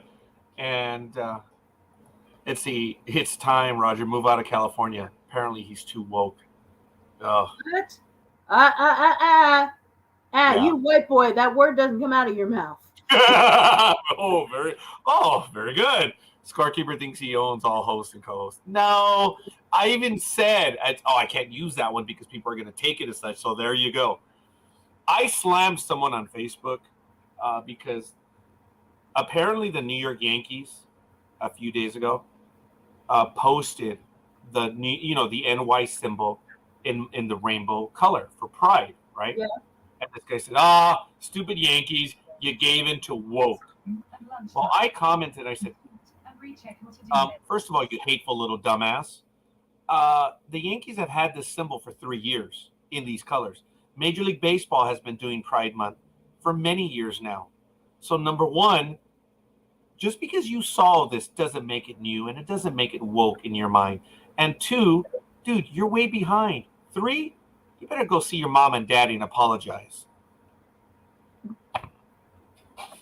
for being stupid. I wrote it on. He's some host from Florida. I forget what it was. I said, "Oh, that go home and a lot." Yeah, it was stupid when he said, "Oh, now the Yankees gave in to wokeness." First of all, you idiot. They've been doing this for 3 years at least. Major League Baseball has been doing it since the last decade. So I said, you're stupid. Better go and apologize to your mommy and daddy. So let me see. Mariners lit up the stadium roof in rainbow colors. Actually look kind of Nice. Yeah. quite nice. I didn't see that one myself. And folks, look, I'm hardcore right wing when it comes to my religious belief, which I do not enforce upon anyone. I rarely ever talk about it. You all know what I am. But I also live in the United States of America. I don't understand why we hate because of that. Why? We did a show on this. Yeah, we did. Yeah. Thank you. You're right. Yeah. I still don't understand it. It's always going to get past me. I'm not quoting the famous Rodney King. Why can't we all just get along? But I don't understand that level of hate. I never will, Casey. Now, I don't like using that word hate. People say, "Oh, well, you hate this team." No, I actually don't hate. I've had coworkers that have harmed me, and I do not hate them. I hate what they did to me, but I do not hate them. There's only a few people I hate, and most of them are dead. And one of them name begins with Adolf, and there's another one that began with Joseph. Okay, and they lived around the same time. One outlived the other. I reserve hate for hate. And as I said on Facebook, I only get rid of you if I detect hate. That's the only thing I will not tolerate. But yes, there it is, Coffee. Thank you. I hate everything equally. It's less stressful. But I appreciate what you're saying. You're playing along, and that's all right, man. It's all good. But all right. I'm done with my dad jokes for the day. I thought they would be a little funnier, but apparently they were not. There is a go. No. Now, if I were Battlestar Galactica, I'd say, "You heathen." Well, yes. Have you met me? The gods. I love that. And every now and then, if you ever did watch the series through, which I think you did, but if you would see it, only partial. I'm heathen. very Okay. Do you know what my answer? Casey, I don't tell people this all the time, but when they say something like that, did you see the programs? I've only seen about 47 seconds. Now, 47 seconds is 47, Star Trek. It's the only reason why I always use 47, because of the number that's used. But I always tell everyone, yeah, I've only seen about 47 seconds of it. I'm sorry. I copy, because I didn't want to bore the crap out of everyone. There are others that are on that list, and those aren't the only ones from the 20th century. Unfortunately, there's a jerk down, his name was Pol Pot. There's actually a whole bunch, there are a bunch of jerks that I really dislike. And I have genuine hatred for what they did. But anyway, yeah, so I don't like using the word hate. It does slip out, but I try to correct myself and tell people, no, I don't hate. I dislike. I just think hate is, yeah. There's another guy, yes, from Syria. Yeah, you're right. Hey, there were a few in Europe in the 1990s too. The guy Malevolich or something, I forget. Everyone knows the guy from Yugoslavia around there. Oh, yeah, okay. That guy was full of hate, man. I think he's dead now. So I've always said that if I had one wish, if a deity asked me for one wish, I said, could I witness when so and so these people went up to meet you for that fraction of a moment, and what happened to them, and what happened. I just wish I could witness it. That's all. Like, really? Of all the things? I'm like, yeah. Just, yeah. So, but anyway, folks, as I say, we've been all over the place this morning, but it's a lot of fun. I rarely ever have a chance to have Casey on, on this side of the network, on this side of the fence. So I'm not gonna let that one go either. On what side of the fence are you of Myers-Briggs? Fence? Because you fenced. The long side, because my partner was a southpaw. That's why. Oh, I loved when you said southpaw too. That was very, yeah. That was well done. It was a bit thin in the news, so like I said, I've gone over a few things, but I got to tell you, the Vikings' Kirk Cousins replacement may already be in Minnesota. They're talking about him. I'm going to put that article in the chat room, and as I tell people, they have to pause the program later. I try to put the programs on our Facebook page, the links. So there's the one right now. Anthony Edwards could steal Kirk Cousins' job as a Minnesota Vikings starting quarterback. And this is at Microsoft. So if you want to check out that article. I'm sorry? I said, oh, no. Oh, no. No, this is a sports person. I was going to make a Revenge of the Nerds joke, but... Do not hesitate. I don't have a good one. That was kind of the joke. Because he was a main character in Revenge of the Nerds. So. All right, fair enough. It's all good. Congratulations to Golden State for winning this one for the NBA, but in the NHL, we finally had it done as well, folks. And I don't think we commented about it. So, congratulations to the champs, the Stanley Cup winners. It's really good stuff. So, I know the NHL draft. Oh, wait a minute. It is coming up. Yes, I apologize. Yeah, the 2022 Upper Draft NHL draft. I'm sorry, Upper Deck. Those are not the playing cards, the collector's cards. All right, anyway. Sorry. The 2022 Upper Deck NHL draft at the Bell Center in Montreal, Quebec, July 7th through the 8th. It just this week. Round 1 is at 7 p.m. It's going to be on ESPN, ESPN Plus, SN, and TBAS. And rounds 2 through 7 will start at 11 a.m. Eastern Time, and it will be on July 8th. You can check it on NHL and ESPN Plus, SN, and TBAS. So, not too bad.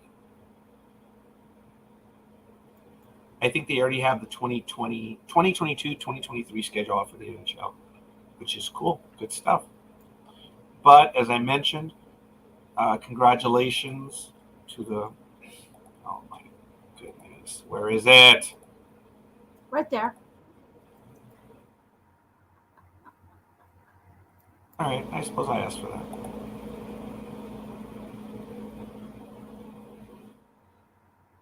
Colorado. Oh, my God. I froze. I cannot believe it. I am so sorry. I actually froze on that one, which is kind of lame if you think about it. When did they win? They won on Sunday? Yeah, just the other day. Colorado Avalanche beat the Lightning 2-1 on Sunday. They won the series 4-2. Congratulations to the Colorado Avalanche. And yeah, it was a close game. I actually saw that game, but actually, I did talk about that on the program once. So it has to do with how the fields were configured and how the pitcher would line up. So, southpaw definition. Here it is. I didn't realize it's obscure. What the hell? Merriam-Webster. It's in the chat. It's a sports term. Well, yes. But I was looking it up at Merriam-Webster, and they're referring southpaw is of obscure origin. A popular theory holds that when it comes from the one-time position of ballparks in relation to the sun, supposedly late 19th century ballparks were laid out so the pitcher looked in a westerly direction when facing the batter. The throwing arm of the left-handed pitcher would then be on the south, hence the name southpaw. This theory of its origin is undetermined, however, by the fact that the origin use of southpaw does not involve baseball at all.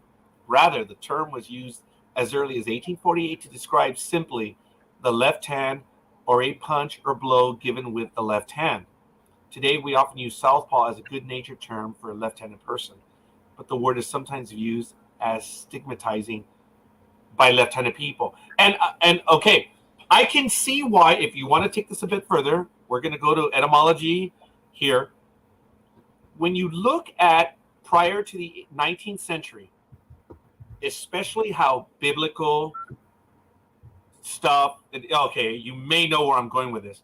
There are numbers that were given positive and negative connotations, and you know that right is a positive connotation in the biblical sense, and left is a negative.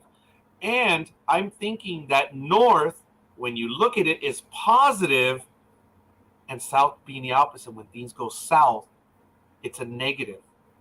So it goes all the way back to Roman times, because in Latin, left is sinister and right is dexter. oh, thank you. Yes. So I can see how that would take a negative connotation. Yeah. Or the south paw is just on the lefty. So that's cool. Appreciate that. I rarely get to have these conversations with anyone, Casey. I left you the etymology.com entry, who was a little less tentative about its origins, but I'm sorry I did not see that. Oh, that's okay. I think that left having a negative connotation pre-existed because of our linguistic tics, and that's how it became southpaw. I think the connotation already existed, and it got ported into sports, and they got popular. I can see, yes. And by me telling that story, I could see how part of it may have come from, and just the idea of you have more right-handers as opposed to lefties. And I've told this story years ago that when my daughters were growing up, they reached for things with their left hand, and my grandmother, God rest her soul, she would jam it in their right hand. Ow! And you know where that comes from. Yep. Those on the right, and what I'm alluding to. And I say, hey, Grandma, no. Let them reach for it naturally. Besides, I want lefties. And it turns out that they're both lefties, and strong lefties too. But anyway, that just happened. I died laughing because I joked about the fact that I said, well, because when we were newly married, they asked, well, how many kids are you going to have? Well, she always said 2, and they'd ask me, why? Well, I wasn't that good of a pitcher, and I was a lazy catcher. So I think I could come up with 7 players, and we'll just draft the other 2 for a homemade team. And the funny thing is, little did I know, she said, they're not going to have them with me. Oh, did I miss out on something? I know. Did I miss out on something? Damn. which did not happen. But I'm eternally grateful for the 2 daughters that I was given. And I do. I had a road warrior. She was going to Alaska with me until the day before. I didn't want to go. That's why I went alone. But that's okay. She has a boyfriend now. You must face the gazebo alone. Oh, here's a funny thing. She doesn't like to fly. She can't handle 5-hour trips, right? But she wants to fly to New York for a week to go visit with the boyfriend. I said, that's more than 5.5 hours. I was going to say. Oh, yeah, but that's the point. Won't go to Alaska for vacation because can't stand an airplane, but you will fly to New York.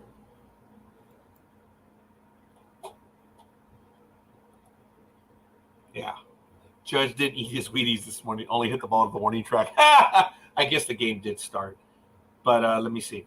Colorado Avalanche, my team of sort. After my North Stars were allowed to leave Minnesota, I needed a new team, and the Avs had my favorite player, Peter Forsberg. So they became my team. That's cool. Of course, I'm in LA. I'm a king. The big dog is a duck, and Speedy is a shark. So we are heavy on the West Coast here. And it's rare when all three teams are doing very well. So if you have Usually- sharks, you have to have jets. Yes. I don't all the time. Mm. Good.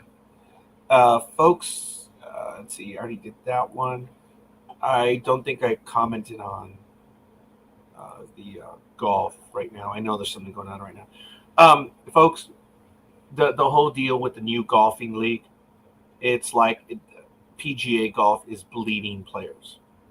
And they're heading over to the new LIV league. As you know, that is a league that is funded, supported by the Kingdom of Saudi Arabia. And I don't discuss LIV issues for that very reason. But I also, obviously, Casey, you weren't here a few weeks ago, but I said, look, I'm just choosing not to discuss it because of the lifestyle in Saudi Arabia. But for me to throw rocks, I definitely live in a glass house. I mean, if we are Americans in any way. And I'm not passing judgment. I'm just, you got to understand that the world is intertwined in many things, both good and bad. I brought up this drink, okay? This is one of the leading, if not leading, soft, and I have to be very careful on this. So please let me just finish it. And I'm talking to the audience. But this is an American company that is worldwide, so they have subsidiaries around the world. But there are parts of the world where they are actively working against unionization efforts. Look in Colombia, look around. I'm not going to comment here because they're much bigger than I am. But I should boycott Coke because they are against unionization efforts in certain countries. And I'm not going to get into what they do because that's where the litigious part comes in. We know what they do, and I should not be drinking that. So I'm telling you, I just choose not to talk about LIV, Golfing League. It's a choice, but it's not a holier than thou. Oh, is it? No, it's not a holier than thou choice. I get it. If I say I'm against this, well, why am I not against that? So just take it for what it is. But in the PGA, they're starting to lose more players. And the reason being is there's more money in the cup.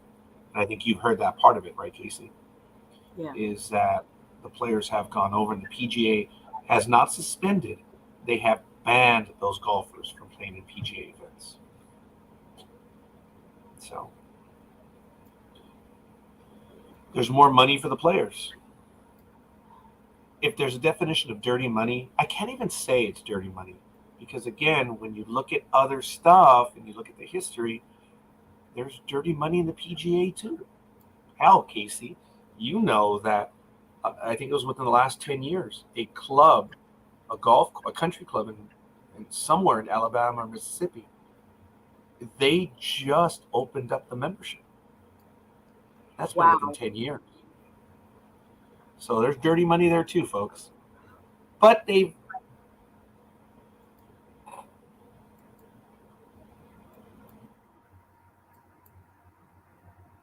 the hair is standing on the back of my neck. I've had things happen here, folks. You know it has. Okay. My hutch is here. You can see a part of it. It's here, the hutch. Okay. I have binders with plastic covers on there.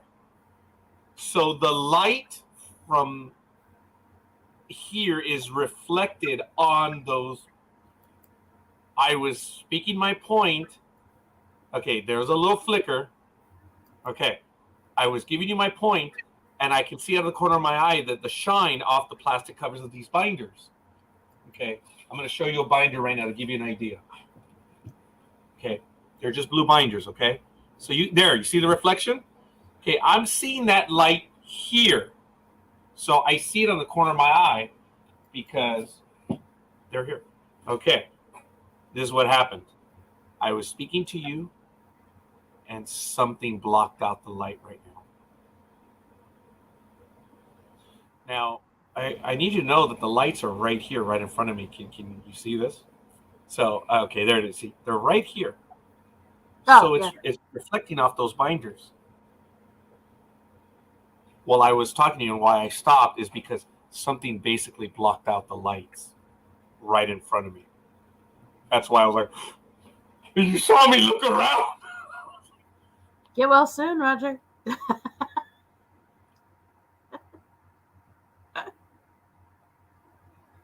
I'm not sure if this applies to your Irish background, but there's a phrase in the Latin world that whenever you're going about somewhere and you have that shiver, when your body shivers, you know what the joke is in the Latin world, right? Someone just stepped on your grave. Oh, that's in the South, too. That's not just Latin. Okay, thank you. So yeah, I've had that. Well, one day I was doing a program and I was shivering. I'm like, what the hell? There's construction going on. Because it wouldn't stop. I was like, what the hell? Where's it? Nice I can't pinpoint it. I'm sorry? I said it's been nice knowing you. Yeah, I know, huh?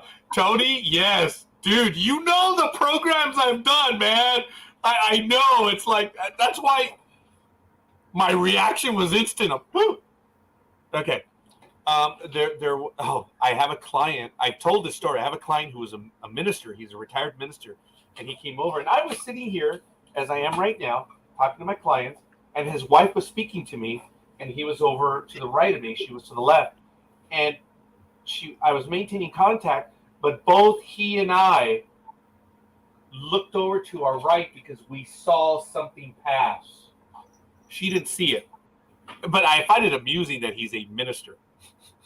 And he saw it pass. And his wife didn't see it. That was crazy. And we laughed about it for a little while. And we're like, wow. But the thing was, a minister we both saw the movement because of the light that I have on either side of the garage. So whatever it was blocked out the light, and that's how we caught the movement. So yeah, this is the fourth time I see something here in 8 years. The funny thing is, Casey, in the last 4 years, I've seen 3 of them. I don't like it. Do you believe in spectral entities or things like that? Do you believe in ghosts? And it's a lame question, but I think just to get you to understand what I'm asking. No, I'll tell you a very quick anecdote about that. I'm not going to say no. There is an incident from my childhood that was never fully explained and was well documented. And it's part of why I won't say no. Essentially, there's a room in a cousin's house in Connecticut that was haunted, and it was the baby's room. And the baby was threatened. And my conservative Protestant cousins at one point actually called it an exorcist. It got so bad. They found a knife in the crib in a locked room. And they cannot explain it. Like a butcher knife, like from the kitchen.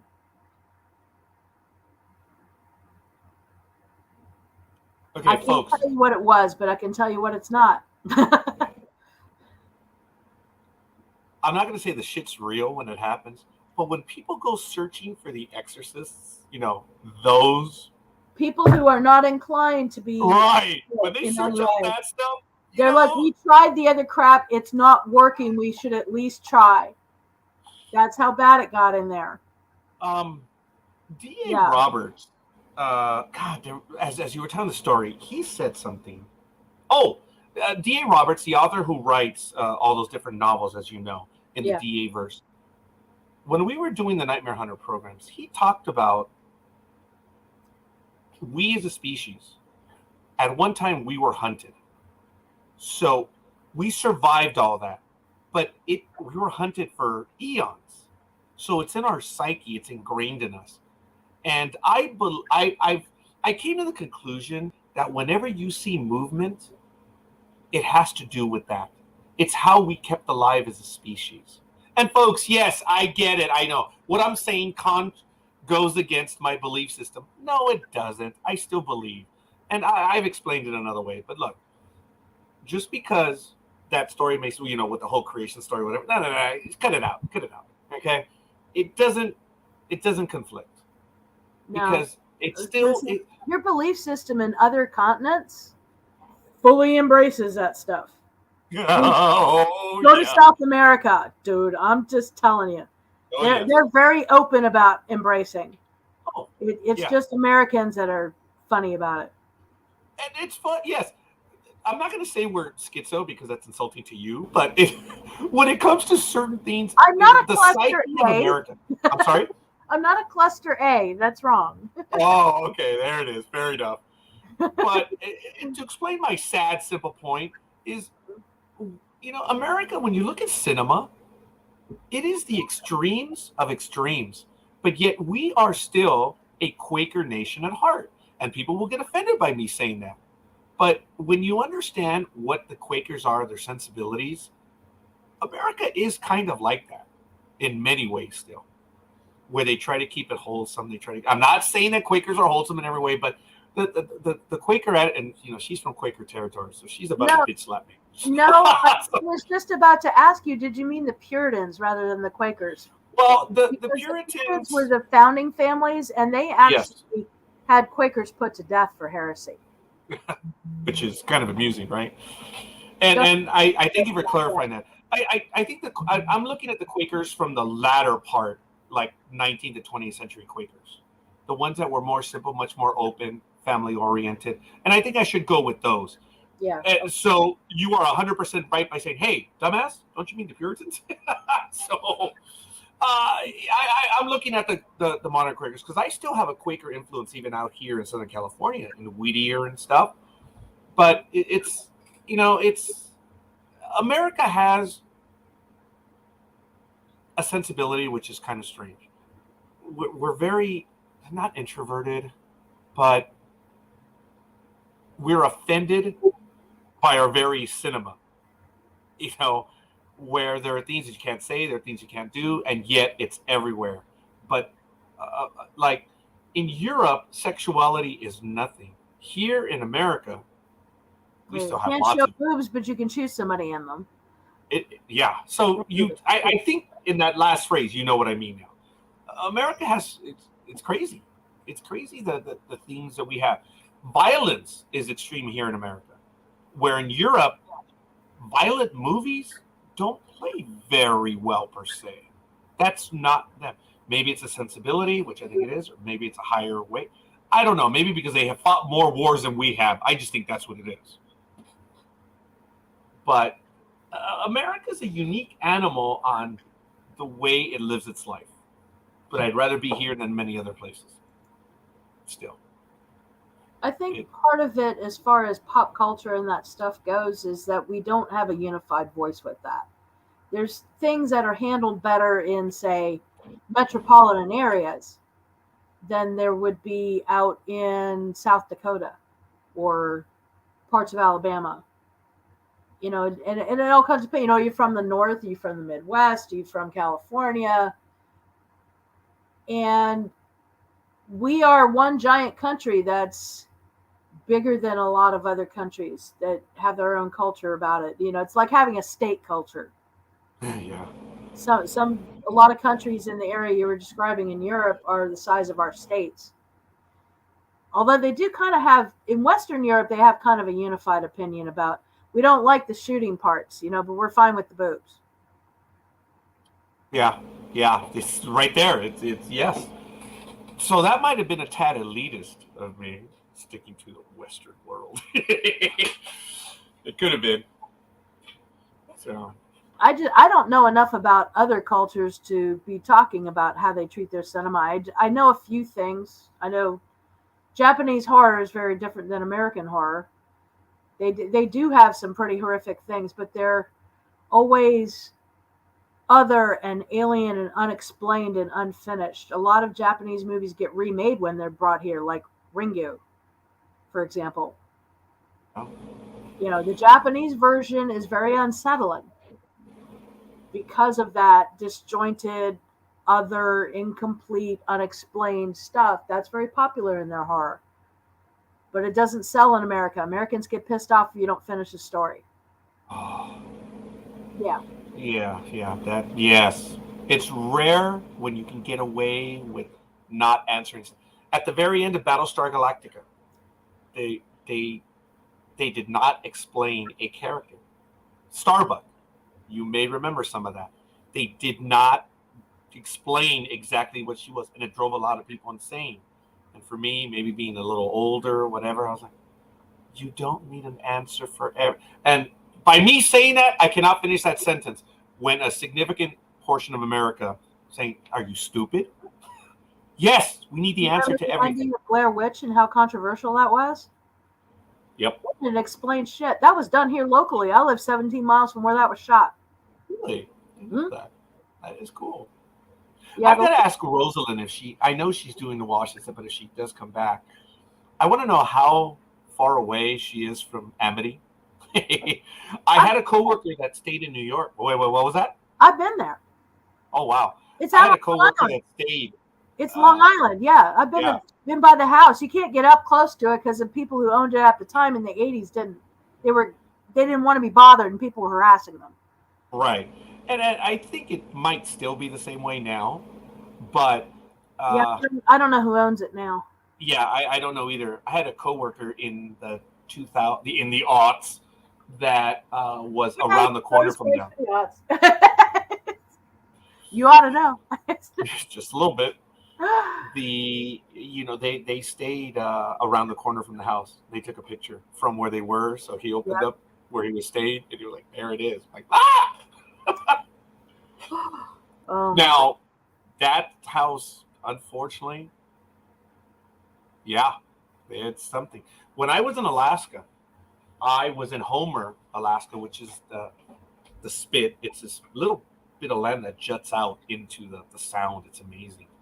And it's maybe half a mile wide, but it's tsunami territory. But anyway, I went out there and I was asking people about what happened in the 1940s. I forget the name of the city, which is about 70 to 100 miles away on the other side of the Sound. It's Chatham, Port Chatham. It was abandoned in the 1940s, if I remember correctly. I learned about this from the aforementioned author, D.A. Roberts. And I did this on my public page, on Roger Noriega page, where I was trying to interview people and asking them, hey, so what's the deal with Port Chatham? No one wanted to talk. No one wanted to go on record. Apparently, Port Chatham, if you believe the stories, was abandoned due to the Sasquatch activity that would constantly attack the settlers there. And they just gave up and left. If you look at Port Chatham in Alaska, it's not a secret. It's there. What I thought was crazy was, guys, what's the matter? Talk to me. People did not want to talk about it. And I was 70 miles away from there, around the Sound. You cannot drive there. I was at the furthest point of Alaska that you could drive on a regular paved road. So for me to get to the Port Chatham area, I had to take either a float plane or a boat, which is not going to happen because if you look at the view as to how big the Sound is, homie ain't going to do that. So I was asking people, and I didn't ask any kids because they didn't, what are they going to know? But I asked people that were near my age and stuff, and that was Port Chatham. And they didn't say what, like, what are you talking about? They said, I don't want to talk about that. That was crazy. And I did my video mentioning that I spoke to several people and no one wanted to go on record talking about Port Chatham. That was crazy. Gotcha. So, I am going to need to jet very shortly because I have a Zoom coming up. And I hear you, Casey. Thank you. You spend quite a bit of time with me. Thank you. And it is a thrill. You're always more than welcome. You always want to talk about a sports story or whatever, or just whatever. You're more than welcome, obviously, on any of our programs. You've shown up in one or two of the others as well. I have once in a while, yeah. That's why, folks, if you remember when she came in, I didn't hesitate. I was like, oh, we've got Casey. Then I brought her in, and I think your words were to the effect of, oh, I guess I'm in. Yeah. I was still setting up, and I was live already, and I'm like, I don't have a background. It looks crappy. I didn't even notice that. That's funny. Oh, I just felt it. It's starting to get warm now. It still says it's 73 degrees, but I just felt the heat's going to It's go. a ghost. So, I'm done. and there it is. Yes, look. You see, we're getting comments right there. Thank you. And I will get the comments after the fact. Not everyone comments immediately, but Yeah. yes, obviously, Casey, every and any time. But folks, she will be on blogtalkradio.com/NDB Media. She'll be on at 8 p.m. Pacific time. Is that correct? If are you talking about the Rock and Roll Strength? Yes, this Wednesday. Yeah, that'll be 8 Pacific. It's 11 Eastern. Every other Wednesday night, and this coming Wednesday is an on week for us. Do you have the topic yet, or not yet? I'm working on that this weekend. what was the last topic 2 weeks ago? Oh, actually, we could check it out if we wanted to. But I can tell you in just a second because I updated the Facebook page. The last topic was Out of the Blue, which is Blue Zone's health and longevity. I don't know if you know anything about that. no, I do not. In very, very short, there's a lot to it, but there was a study done that National Geographic sponsored on longevity, and the guy who started sniffing it out started finding all these places like somewhere in Italy, somewhere in yeah. So it grew into this whole phenomenon. It is somewhat not fully scientifically vetted, but it is interesting. There are several recommendations that they got out of the study, behaviors and foods and other stuff, but they're all over the world. One of them is in California.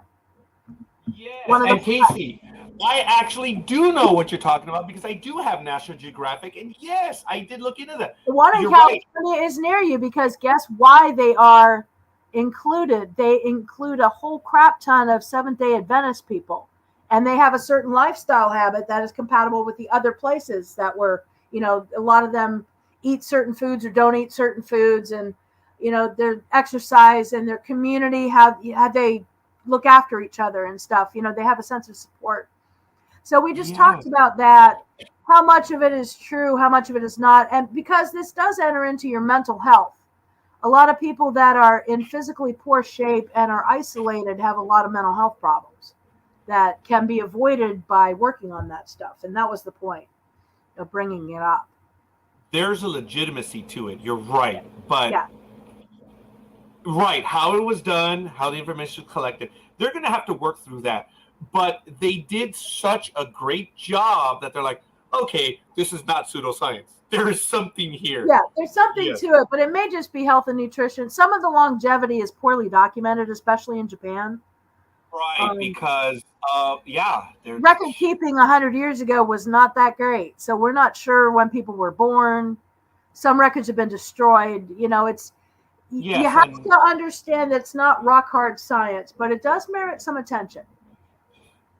Yes, and the stuff in Japan can easily be explained and was explained because of the wars and how records were done. Exactly. Casey, I didn't know that. Does this apply to you? This is a tangent, and you tell me when you're done, okay? But because I have a soul that I can speak to. I did the Ancestry.com about a year ago, and it was one of our more popular things when I talked about my history, and I did the DNA test and stuff. Oh. Now, a classmate of mine, Sean, he is Irish, and he commented that he can only go back 3-4 generations because of the Civil War, because of all the records have been destroyed. Well, that is true. If he was here 3 or 4 generations, if he was Irish, he was very likely in the South or at least the Mid-Atlantic. And there are over a dozen. Here in LA. Yes. Yeah, there are over. Well, he grew up in LA, but what about like his grandparents, great grandparents, that sort of thing? I know his parents are LA kids. From there, I didn't ask him. You know what? I should bring him on because he did. Anyway, a lot of people commented. We could do a show on this, dude. We could do it again. Have you done the DNA test? Yeah, well, I did 23andMe. That's okay. That's the same. Well, okay. All right. It's a DNA test. Well, the Ancestry.com, the companies behind it had pulled some stuff in the early days, and I'm still salty with them, so I'm a little less trusting with them. It has to do with the company Broderbund, which no longer exists. Oh, I know that company. Yeah, they bought much of our genealogy on RootsWeb that we as amateurs and family members did privately, our genealogy, and they put it on a CD and they sold it for profit, and we didn't get that money. They took our research and claimed it when they bought out RootsWeb. When did that happen on that? Because I've been with Ancestry The like since. 90s. Oh, I That's showed up what in I'm the saying. 2000s. People don't know anymore, and Broderbund is gone. So It's interesting because I have, and you can find me, folks. If you want to find me on Ancestry, I am Rogelio Noriega, and I have my tree is private, obviously, right. but you can find my profile. I'm on Ancestry because I'm trying to find, well, along with my sisters, I believe my brother, I'm trying to find a half sister. They know of. I always told everyone I always grew up wanting to have a sister my age. Sure enough, turns out I have one. Yeah. So that crazy into it. Not a twin, nothing like that. But see, my sisters are 7 years. My brother is 8 years, and my older sister's 9 years older than me. So they weren't me any more mean than siblings are. But it's just I always wanted one my age. We were never in the same schools, so it turns out that I did have one. That's crazy. Yes. But Casey, if you want to talk about it, I think it would be cool because when Michael Day did it, because he's adopted, and that's why he went to Arizona. Uh-huh. And that's why I met that one. Yes. Let me tell you, those were some of our biggest episodes, and people. I am going to need to run for my Zoom, but I want to talk about this, and let's talk about doing a show on this later because I think it would be very interesting. It's cool. It is. Yeah. And I thank you, Casey. Thank you, guys. Have fun with sports ball. I will talk to you soon. We're keeping it. Thanks, Casey. All right, we'll see you. Folks, that's Casey Shapiro. She's on the network, on the radio side. Does a lot of good stuff. Very smart, very quick. Hey, look, she put me in my place several times, and I didn't have a response. So go figure. Wow. Dude, what are you doing? You should do the DNA. Wow. Okay, I don't know. Maybe you don't want to. I'm looking at DNA because I want to find someone. And what Michael Day did and how he gave his story was just amazing. And now that Casey's done it, I need to revisit it. And some of the stuff with Ancestry.com has updated. So every 6 months it updates. And as more and more people contribute, things tighten up. And it's really amazing. No, I'm sorry. I know this is way, way, way off. But folks, I understand that there's also a DNA gap, and it has to do with the Middle Kingdom. A lot of people in East Asia or Asia do not take these tests, and there's missing information. And with everyone that fills it in, it changes everything. It's really cool. I thought I was going to have some sort of Pan-Pacific or Asian connection because growing up, my father would walk into liquor stores and they would bow to my dad. My dad's Latin in every which way, folks. But he would bow back, and I bowed to them too.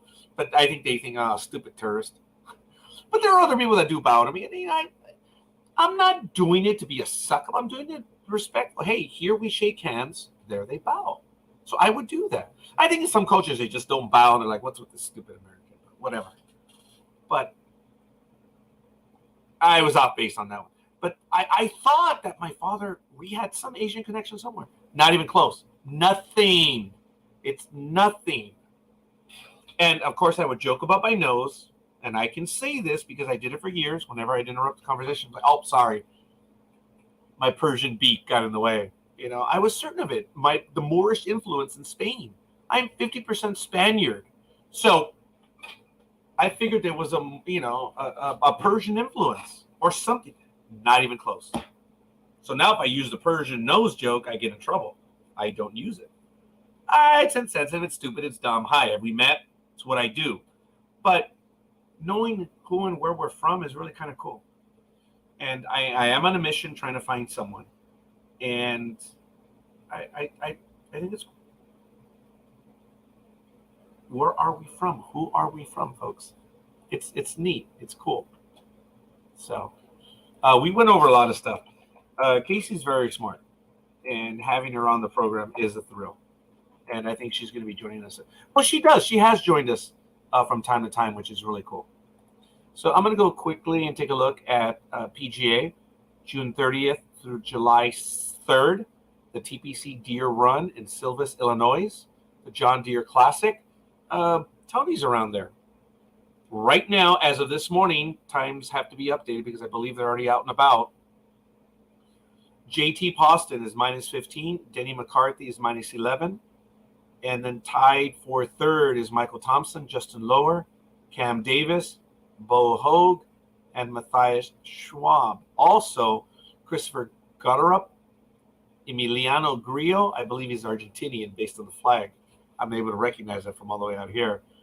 And Chris Nagel are minus 10 and 132.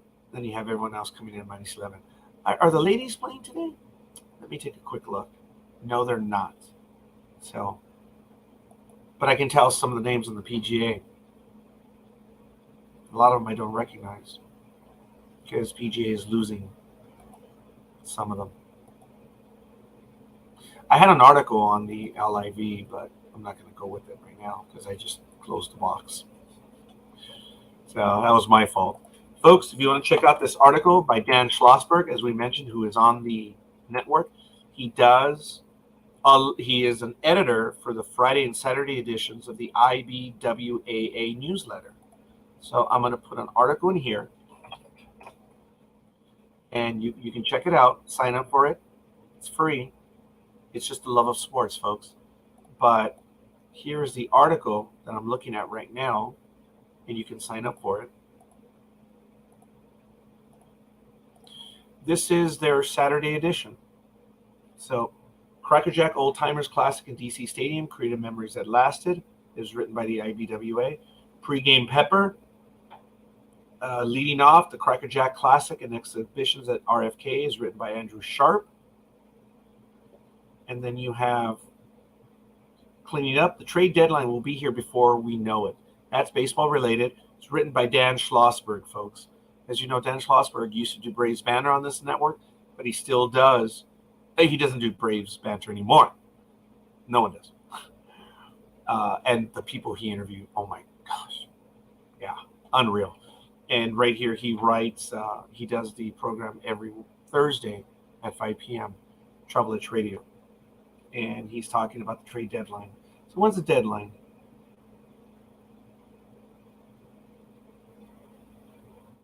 It's also 1 month away. Usually around July 31st.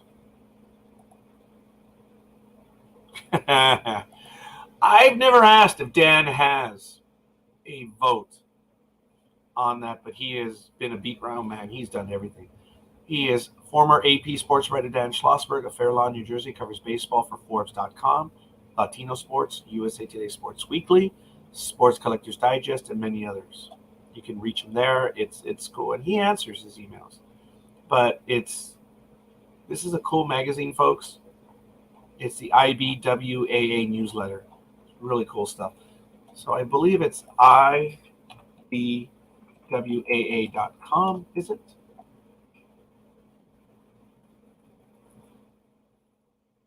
Yeah, Internet Baseball Writers Association of America. It's really cool. Check it out. And the newsletter 6 times a week. Dan is the editor on Friday and Saturday. And I do read the newspapers, or the newsletters much and often, which is really cool. It's got some good stuff. I apologize for the technical difficulty as to why several of the hosts were not able to join us, but I do thank Casey for being on. I know we were way off topic, and I apologize, folks. But this isn't a shock. This is what we do. So, as far as major stories, we were a little thin on them. I know I'm not going to hear the end of it. The NBA trade deadline, the NBA free agency is going on, and the trades, wow, there's just an incredible amount of stuff going on. So, now, I believe we did talk about this. Jalen Ferguson, the Baltimore Ravens.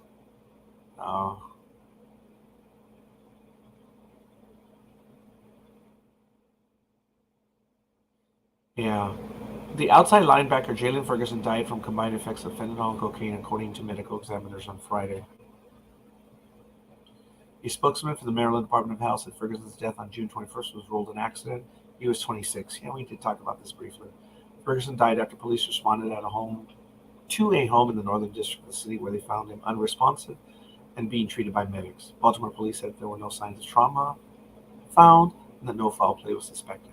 Our priority is focused on the man Jalen was and the positive impact he had on so many as a father, son, fiance, friend, and teammate, the Ravens said in a statement on Friday. It would be inappropriate for us to comment further while we continue to support his family and teammates who are mourning the tragic loss of a loved one, and will celebrate his life.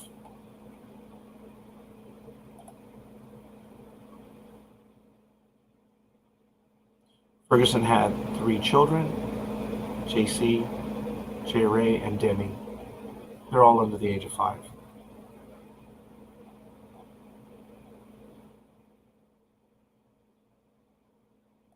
Just a shame. Yesterday, the Cardinals, Arenado hits his second career cycle. Of course, hitting a cycle in baseball is single, double, triple, and a homer. It's done. The Yankees have activated Chapman from the injured list. Don't know what's going to happen. Matt Scherzer is set to return against the Reds on Tuesday. And Miami fires VP of Player Development and Scouting Gary Denbo, one of Derek Jeter's first hires. One of Derek Jeter's first significant hire when he was leading the Miami Marlins is no longer with the club. The Marlins have fired Gary Denbo, who had been the team's vice president of player development and scouting, and the move happened earlier this week. Jeter left the Marlins in February after 4.5 years as CEO and one of the shareholders of the ownership group.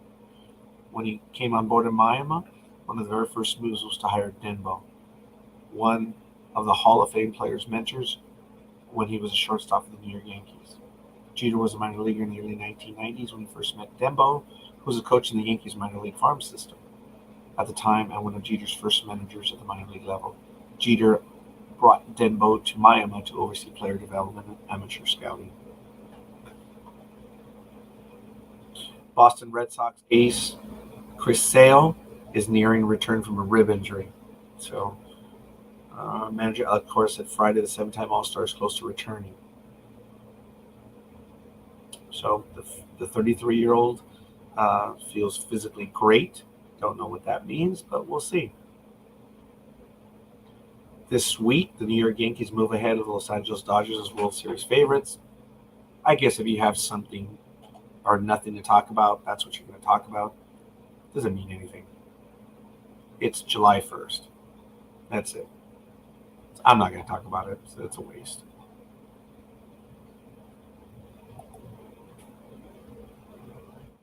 Solo shot for David John LeMahieu. 2-1 Tribe. All right. Thank you for the update there on that one, Coffee.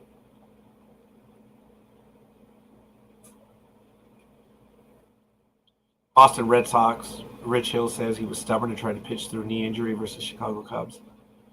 Hey, dude, whatever. I know you want to play and stuff, but if you cannot contribute and you're injured, dude, you're hurting the team more than anything else. I talked about Bobby Bonilla Day, $1.19 million.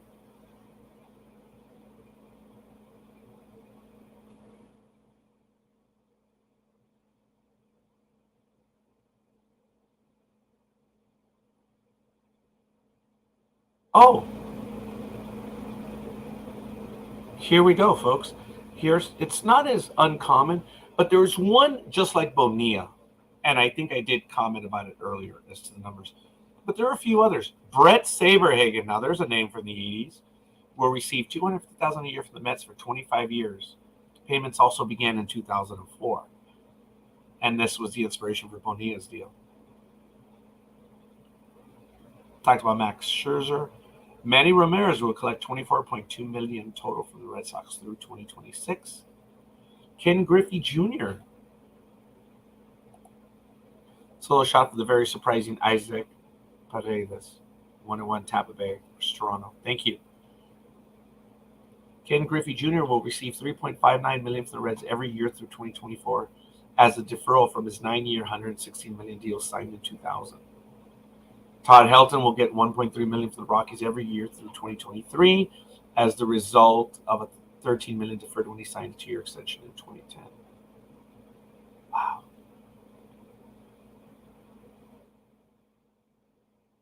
Some of these guys are being paid clearly more in deferrals as opposed to some of the hottest talent in Major League Baseball right now. Or good talent. Tommy Edman, $722,000. Yordan Alvarez, $764,000. Kyle Tucker, $764,000. Alejandro Kirk, $714,000. Tony Goslin, $720,000. Alex Manoah, $730,000. Ty France, $734,000. Those are all hundreds of thousands. So when I say $734,000, I'm talking about $734,000. Andres Jimenez, $706,000. Jeremy Pena, $700,000. Julio Rodriguez, $700,000. Wow. Their deferrals are even more than that. I figure those kids are in a lot more though down the road.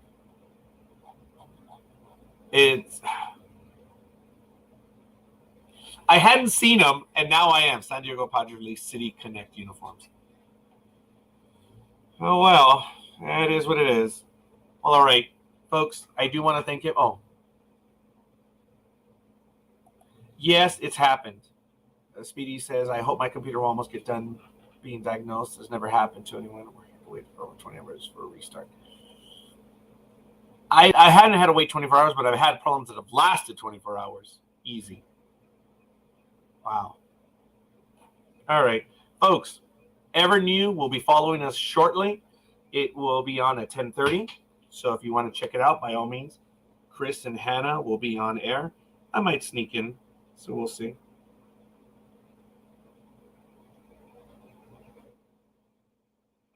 Oh, man, my buddy has been sending me messages right now.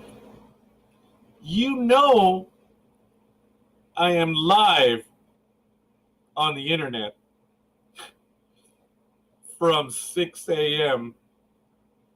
to 10.